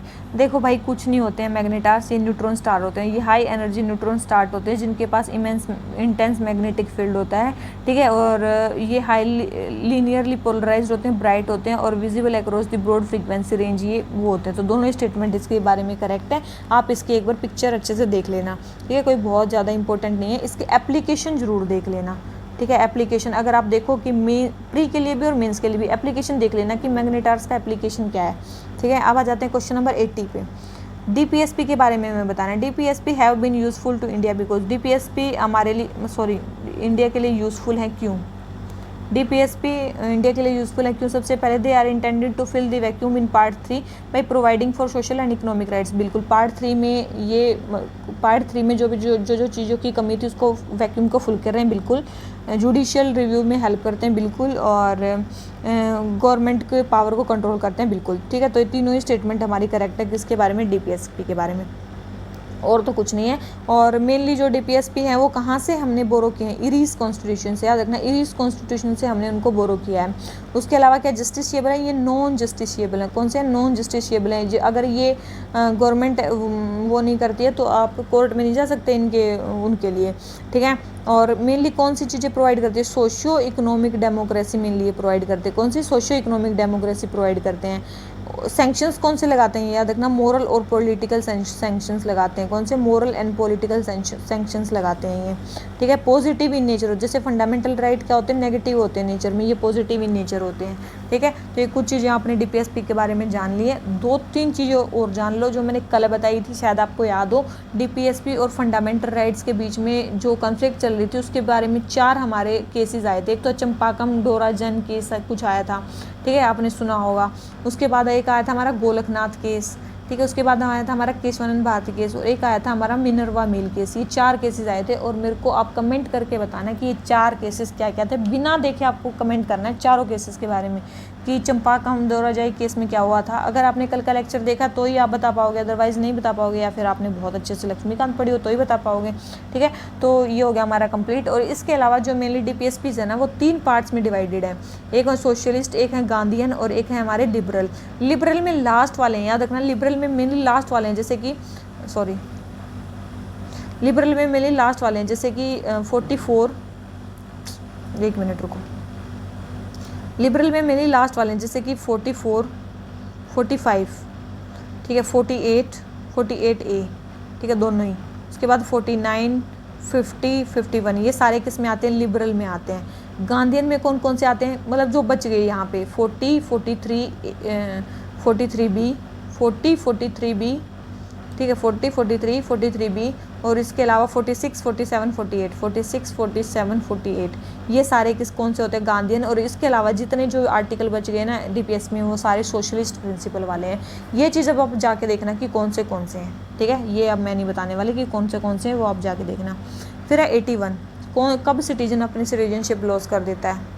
अगर वो दूसरे की वॉलंटरली एक्वायर कर ले सिटीजनशिप, या फिर वो किसी एनिमी से अनलॉफुली ट्रेड कर ले, कम्युनिकेट कर ले, या फिर कोई फ्रॉड कर दे सिटीजनशिप पे, तो तीनों ही केसेस में वो अपनी सिटीजनशिप लॉस कर देगा इंडिया की। और सिटीजनशिप कहाँ से कहाँ तक होती है इंडिया में? आर्टिकल 5 से 11 तक सिटीजनशिप दी जाती है। कौन से पार्ट में प्रेजेंट है? पार्ट 2 में, ठीक है। तो क्वेश्चन नंबर 81 हो गया कंप्लीट। आ जाते हैं क्वेश्चन नंबर 82 पे। तख्त के बारे में बताना है। Takht is a seat of temporal authority for Sikhs, तो उसके बारे में हमें बताना है। सबसे पहले at present Sikh recognizes 5 places, जो सारे पंजाब में है, ऐसा नहीं है। 5 प्लेसेस हैं लेकिन वो सारे पंजाब में नहीं है, याद रखना ये चीज़।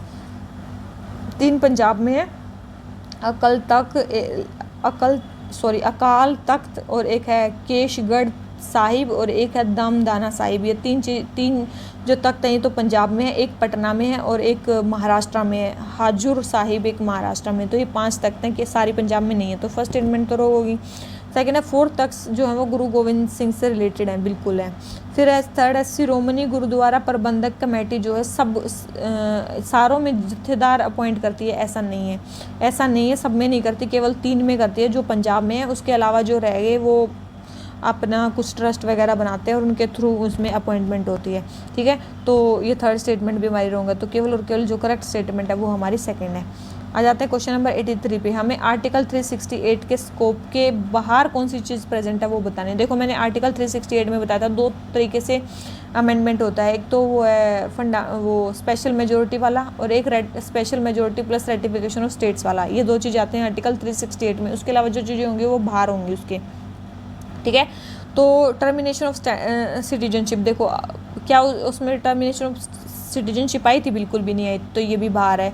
लेजिस्लेटिव काउंसिल भी बाहर है। डीपीएस में मैंने बताया था वो स्पेशल मेजोरिटी में आया था, तो ये तो नहीं है, तो फर्स्ट एंड सेकंड है, ठीक है। तो फर्स्ट एंड सेकंड जो है वो हमारे किससे बाहर हैं? वो हमारे उससे बाहर हैं, किससे बाहर हैं? आर्टिकल 368 के स्कोप से वो हमारे क्या हैं? बाहर हैं, ठीक है, ये चीज़ ध्यान रखना। आर्टिकल 368 के स्कोप से बाहर है। मैंने बता दिया क्यों बाहर है, क्योंकि इनको चेंज करने के लिए हमें केवल और केवल सिंपल मेजोरिटी की रिक्वायरमेंट होगी, यहाँ पे स्पेशल मेजोरिटी की रिक्वायरमेंट नहीं होगी। ठीक है, अगर आपने वो वाला जो चीज़ मैंने बताई है आज, अगर वो अच्छे से सुनी होगी तो ही आप इस क्वेश्चन को कर पाओगे, और कभी भी क्वेश्चन आएगा तो आप आराम से कर लोगे। अदरवाइज़ तो आप ऐसे ही करते रहोगे, किस में सिंपल लगेगी, किस में स्पेशल लगेगी। ठीक है, और लास्ट वाले लेक्चर में तो मैं कई बार करती हूँ ना, नीचे कमेंट आएंगे, मैम ये लेक्चर तो आपने उतने अच्छे से नहीं पढ़ाया जैसे आप पहले वाले पढ़ाते हो। क्योंकि इसलिए नहीं पढ़ाया क्योंकि मैं पहले लेक्चर्स में सारे कंसेप्ट कंप्लीट करवा देती हूँ, उसके बाद लास्ट लेक्चर में मैं क्यों इतनी मेहनत करूँ जब मैं सारे पहले बता चुकी हूँ। अब जैसे कि मैंने अमेंडमेंट वाला क्वेश्चन है, अब मैं कितनी बार इसको रिपीट करूँगी। आप अगर स्टार्टिंग से सारी चीज़ें देखते चलोगे ना तो आपको वो चीज़ याद ही होगी। ठीक है, मैं तो मतलब इतना करवाती हूँ कि आपको एक बार सारी चीज़ें बता दूँगी, मैं बार बार उसको रिपीट नहीं कर सकती हर एक चीज़ को, इसलिए मैं स्टार्टिंग में सारी चीज़ें बता देती हूँ और बाद में फिर I do not take any headache. फिर चलते हैं 84 पे। अटॉर्नी जनरल करवा दिया मैंने। He must be a person who is qualified to be supreme court जज, बिल्कुल अभी पढ़ा हमने। He receive such remuneration as parliament में डिटरमाइन। देखो इनकी कोई रिम्यूनरेशन जो है वो फिक्स नहीं होती है। ठीक है, इनकी रिम्यूनरेशन कोई फिक्स नहीं होती है, मैंने आपको बताया था, बहुत इंपॉर्टेंट है, कोई फिक्स नहीं होती, कोई पार्लियामेंट इनकी डिटरमाइन नहीं करती, जैसे प्रेसिडेंट चाहेंगे वैसे करेंगे। फिर he can take part in proceedings of both houses of parliament और जॉइंट सेटिंग, बिल्कुल केवल वोटिंग नहीं कर सकते हैं ये, और सारी चीज़ें कर सकते हैं, वहाँ पे बैठ सकते हैं। ठीक है, तो फर्स्ट एंड थर्ड करेक्ट है, सेकंड स्टेटमेंट हमारी रॉन्ग होगी। तो अटॉर्नी जनरल के बारे में हो गया। आर्टिकल कौन सा था यहाँ पे? 76। ठीक है, आ जाते हैं क्वेश्चन नंबर 85 पे। रीजनेबल रेस्ट्रिक्शंस में क्या क्या आता है? Freedom of speech and expression में रीजनेबल रेस्ट्रिक्शन में क्या क्या आता है? Leaking classified material by intelligence officer, ये भी आता है। Giving speech to take up arms, ये भी आता है। Speech which can hamper stability of government, ये नहीं आता, याद रखना ये नहीं आता। Stability of government, stability of country आ सकता है, security and unity of country, ये चीज़ें आ सकती हैं, तो लेकिन स्टेबिलिटी ऑफ गवर्नमेंट नहीं आ सकता। कंटेम्प्ट ऑफ कोर्ट आ सकता है। ठीक है, तो फर्स्ट सेकंड एंड फोर्थ है हमारा, थर्ड स्टेटमेंट नहीं है। तो ये आ गया हमारे रीजनेबल रिस्ट्रिक्शन के अंदर क्या क्या आते हैं। तो क्वेश्चन नंबर 85 हो गया हमारा कंप्लीट। आ जाते हैं क्वेश्चन नंबर 86 पे। डायरेक्टिव प्रिंसिपल्स के बारे में बताना। गांधीयन प्रिंसिपल कौन कौन से? देखो भाई आपको गांधीयन पता ही होनी चाहिए। ये जो free legal aid, nutrition provide करना, ये दोनों सोशलिस्ट प्रिंसिपल है। कौन से हैं ये? सोशलिस्ट प्रिंसिपल है। और ये विलेज पंचायत को एस्टेब्लिश करना जो आर्टिकल 40 में है। ठीक है, आर्टिकल 40 में है, तो ये हमारा कौन सा? गांधीयन प्रिंसिपल है। तो थर्ड हमारा गांधीयन प्रिंसिपल है और फर्स्ट एंड सेकंड हमारे सोशलिस्ट प्रिंसिपल है। आपको पता होना चाहिए। अभी मैंने बताया अभी था कि आर्टिकल 40, 43, 43 बी और उसके बाद 46, 47, 48, ये सारे कौन से आर्टिकल्स हैं? ये सारे गांधीयन आर्टिकल्स हैं। ठीक है, याद रखना। और ये याद कर लो कि इनमें कौन कौन सी चीज़ें आती हैं। ठीक है, तो आपको याद हो जाएंगे। अब आ जाते हैं क्वेश्चन नंबर 87 पे। हमें बताना है फंडामेंटल राइट्स के बारे में। अगर प्रिवेंटिव डिटेंशन के अंदर कोई पर्सन डिटेन हो जाता है तो उसके बारे में बताना है। सबसे पहले है the ground of detention should be communicated to the detenu even if it is against the public interest. देखो ग्राउंड ऑफ डिटेंशन आपको बता देना चाहिए, मतलब पुलिस को बता देना चाहिए, लेकिन अगर वो पब्लिक इंटरेस्ट में नहीं है तो पुलिस नहीं भी बता सकती है। ठीक है, तो ये जरूरी नहीं है कि उसको तब भी बताना पड़ेगा। ठीक है, तो ये स्टेटमेंट हमारी रॉन्ग हो गई। सेकेंड है जो भी डिटेनी है must be release after 24 hour. देखो अगर ऑर्डिनरी लॉ के अंदर उसको पकड़ा है तो 24 आवर के अंदर आपको छोड़ देना है, लेकिन अगर प्रिवेंटिव डिटेंशन के अंदर पकड़ा है तो 3 महीने का टाइम है भाई। 3 महीने के बाद भी एक एडवाइजरी बोर्ड बैठेगा, वो देखेगा कि आपको सही तरह से डाला है कि नहीं डाला, नहीं तो फिर से आपको डाल दिया जाएगा। ठीक है, तो ये चीज़ ध्यान रखना। 24 आवर्स का टाइम नहीं है उसमें। फिर third, detainee must be offered an opportunity to make a representation against detention order. बिल्कुल, ये आपको एक अपॉर्चुनिटी दी जाएगी, आप रिप्रेजेंट कर सकते हो अगेंस्ट डिटेंशन ऑर्डर के। थर्ड स्टेटमेंट करेक्ट है हमारी, फर्स्ट एंड सेकंड स्टेटमेंट हमारी करेक्ट है। और वैसे ये डिटेंशन वाला जो आर्टिकल है ये कौन सा है? ये हमारे आर्टिकल 22 के अकॉर्डिंग में लिए है। अरेस्ट एंड डिटेंशन वाला जो आर्टिकल है, इसमें 2 टाइप के डिटेंशन होते हैं, एक प्यूनिटिव डिटेंशन, एक प्रिवेंटिव डिटेंशन। प्रिवेंटिव डिटेंशन के बारे में हमने सारी चीज़ें बता दी हैं, और प्रिवेंटिव डिटेंशन के बारे में सेंटर और स्टेट दोनों ही लॉ बना सकते हैं। याद रखना, ये सेंटर और स्टेट दोनों के पास पावर है प्रिवेंटिव डिटेंशन के बारे में हमारे लॉ बनाने की। ठीक है, तो ये हो गया हमारा क्वेश्चन नंबर 87। आ जाते हैं क्वेश्चन नंबर 88 पे। President rule. देखो अभी मैं बताई थोड़ी देर पहले प्रेसिडेंट रूल कौन कौन सा। Revocation of president rule in state is required. देखो बिल्कुल भी प्रेसिडेंट रूल को हटाने के लिए कोई पार्लियामेंट्री अप्रूवल की जरूरत नहीं है। प्रेसिडेंट कभी भी प्रेसिडेंट रूल को हटा सकते हैं, तो फर्स्ट स्टेटमेंट रॉन्ग होगी। 44th constitutional amendment act restrained the power of parliament to extend proclamation of president. बिल्कुल 44th कॉन्स्टिट्यूशनल अमेंडमेंट एक्ट ने पावर ऑफ पार्लियामेंट को कम कर दिया। मैंने बताया था कि दो कंडीशन बताई थी, एक तो इलेक्शन कमीशन ने सबसे कैसे रिस्ट्रेंड किया, सबसे पहले तो 3 साल के लिए मैक्सिमम प्रेसिडेंट रूल लगाया जा सकता है। तो इसने क्या बोला कि जब भी 1 साल कंप्लीट हो जाए उसके बाद केवल आप 6 महीने तक एक्सटेंड कर सकते हो, और 6 महीने के लिए भी एक्सटेंड आप तभी करोगे जब 2 कंडीशन आपकी सेटिस्फाई हो रही हैं। कौन सी 2 कंडीशन सेटिस्फाई हो रही हैं? या तो पहले इलेक्शन कमीशन बोल रहे हैं कि वहाँ पे स्टेट लेजिस्लेटिव असेंबली के इलेक्शन नहीं किए जा सकते, और दूसरी चीज़ है कि वहाँ पे या नेशनल इमरजेंसी लगी हुई है, या तो वॉल इंडिया में या फिर पार्ट ऑफ इंडिया में वहाँ पे नेशनल इमरजेंसी लगी हुई है, तो इसीलिए आप वहाँ पे नहीं करवा सकते हो। ये चीज़ ध्यान रखना। ये 2 चीज़ों के through 44th constitutional amendment act ने पार्लियामेंट की पावर पर रिस्ट्रेंट लगाया था। तो सेकंड स्टेटमेंट तो हमारी करेक्ट है, फर्स्ट स्टेटमेंट रॉन्ग है, तो हमारा आंसर क्या आ गया? बी, क्योंकि हमसे पूछा था करेक्ट स्टेटमेंट। ये भी चीज़ ध्यान रख लेना, नॉट करेक्ट पूछा है कि करेक्ट पूछा है, पता चले आंसर लगाते चल रहे हैं। कॉन्स्टिट्यूएंट असेंबली के बारे में बताना है। ये फुल्ली सॉवरिन बॉडी है। बोले कि कॉन्स्टिट्यूएंट असेंबली जो है वो एक फुल्ली सॉवरिन बॉडी थी बिल्कुल, ये फुल्ली सॉवरिन बॉडी थी। इट कुड एब्रोगेट और alter any law made by British parliament. बिल्कुल कोई भी लॉ को हटा सकती थी, लगा सकती थी। प्रिंसली स्टेट्स ने एवर ज्वाइन दी असेंबली, ऐसा नहीं है, बाद में प्रिंसली स्टेट्स ने भी ज्वाइन कर लिया था, ऐसा नहीं उन्होंने कभी ज्वाइन नहीं किया। तो ये तो कटी गए, तो आंसर हमारा क्या आ गया? ए। तो इसमें तो कोई ज़्यादा वो है ही नहीं। आ जाते हैं क्वेश्चन नंबर 90 पे। गवर्नमेंट ऑफ इंडिया एक्ट 1990 के बारे में क्या चीज़ सही नहीं है, हमें गलत बतानी है। अब सारे स्टेटमेंट आप पढ़ लो, ठीक है, आप वीडियो पॉज करो और सारे स्टेटमेंट पढ़ लो। उसके बाद देखो, अगर आपको कुछ भी नहीं आता ना, तो आपको एक चीज़ जरूर आता हो कि सेपरेट इलेक्टोरेट मुस्लिम्स को प्रोवाइड किया गया था 1909 के एक्ट में, ना कि 19 के एक्ट में। तो ये स्टेटमेंट डायरेक्ट हमारी गलत होगी। चलो मेरे को पहले स्टेटमेंट्स में से तीनों ही नहीं पता, फिर भी आपको एक चीज़ भी पता है, तब भी आपकी स्टेटमेंट करेक्ट हो जाएगी। यहाँ पे लगते हैं आपके तुक्के, ठीक है। तो 90 का आंसर हो गया डी। आ जाते हैं 91 पे। सबसे पहले ये जो पर्सन थे ये तमिलनाडु में बोर्न हुए थे। मोस्ट रिस्पेक्टेड आचार्य फिलोसफी में श्री वैष्णविज्म में, और चीफ प्रोपोनेंट हैं विशिष्ट अद्वैत के। देखो जो फिलोसफी ऑप्शनल जिनका होगा वो आराम से इसको कर लेंगे, ठीक है। वेदांता स्कूल के हैं ये। भाष्य इन्होंने टेक्स्ट लिखा है, बहुत इंपॉर्टेंट है। अभी इनका स्टैचू ऑफ इक्वालिटी भी बना है, वो है श्री रामानुजाचार्य, ठीक है। पंच लोहा से इनका मतलब वो बना है, 5 मेटल से इनकी पूरी मूर्ति बनी है। कौन कौन सी है? कौन कौन से मेटल है? एक तो गोल्ड है, एक सिल्वर है, ठीक है, एक कॉपर है, ठीक है, एक ब्रास है और एक जिंक है, ठीक है। 5 मेटल से इनके वो बनी है। इनको मलमेली और क्या बोला जाता है? इलाया पेरुमल भी बोला जाता है। इनका इलाया पेरुमल भी बोला जाता है, मतलब रेडिएंट वन, जो अपने चारों तरफ रेडिएशन फैला रहे हैं, रेडिएंट वन भी इनको बोला जाता है। बहुत इंपॉर्टेंट है, ठीक है, वेदांता फिलोसफी से रिलेटेड है। तो ये क्वेश्चन हो गया हमारा कंप्लीट। आ जाते हैं क्वेश्चन नंबर 92 पे। Citizen of India owe allegiance to both union and state. याद रखना ये यूएसए नहीं है जहाँ पे यूनियन के लिए अलग और स्टेट के लिए अलग एलिजेंस शो करनी पड़ेगी। सिटीजन ऑफ इंडिया केवल और केवल यूनियन के लिए एलिजेंस शो करते हैं, स्टेट के लिए नहीं करते हैं। सेकेंड है, in India only a citizen by birth is eligible for office of president. Same फिर बात यहाँ पे आ गई, यहाँ पे यूएसए का कंसेप्ट नहीं है जहाँ पे केवल बर्थ के थ्रू आप प्रेसिडेंट बन सकते हो। यहाँ पे अगर आप नेचुरलाइज सिटीजन हो तब भी आप प्रेसिडेंट बन सकते हो। तो ये स्टेटमेंट भी रॉन्ग होगी। तो दोनों स्टेटमेंट रॉन्ग है, तो हमारा आंसर क्या आ गया? डी, ठीक है। अब आ जाते हैं क्वेश्चन नंबर 93 पे। बेसिक स्ट्रक्चर के बारे में बताना है। सबसे पहले ये केशवानंद भारती, इतनी बार बता दिया, ये क्वेश्चन अब गलत कर दिया ना। सेकेंड है, it weakens the balance between. देखो केशवानंद भारती केस में बेसिक स्ट्रक्चर ओरिजिनेट हुआ और इसने क्या क्या स्ट्रेंथन कर दिया, रिजिडिटी और फ्लेक्सिबिलिटी के बीच में जो बैलेंस उसको स्ट्रेंथन कर दिया, वीक नहीं किया। तो सेकंड स्टेटमेंट रॉन्ग होगी, फर्स्ट स्टेटमेंट करेक्ट है। हमारा आंसर क्या आ गया? ए, ठीक है। ये क्वेश्चंस ऐसे हैं जो आपके मतलब गलत होने ही नहीं चाहिए, ठीक है, याद रखना इनको। अगर ये मतलब इसमें देखो, अगर आप 50 के में से 30 से ऊपर अगर आपके क्वेश्चंस ठीक हो रहे हैं ना, तो फिर आप ठीक जा रहे हो। अगर 30 से नीचे आपके क्वेश्चंस ठीक हो रहे हैं तो फिर आपको सोचने की ज़रूरत है, आप अच्छे से पढ़ो फिर, ठीक है, ध्यान से क्वेश्चंस करो। 30 से अगर आपके नीचे मार्क्स आ रहे हैं इनमें।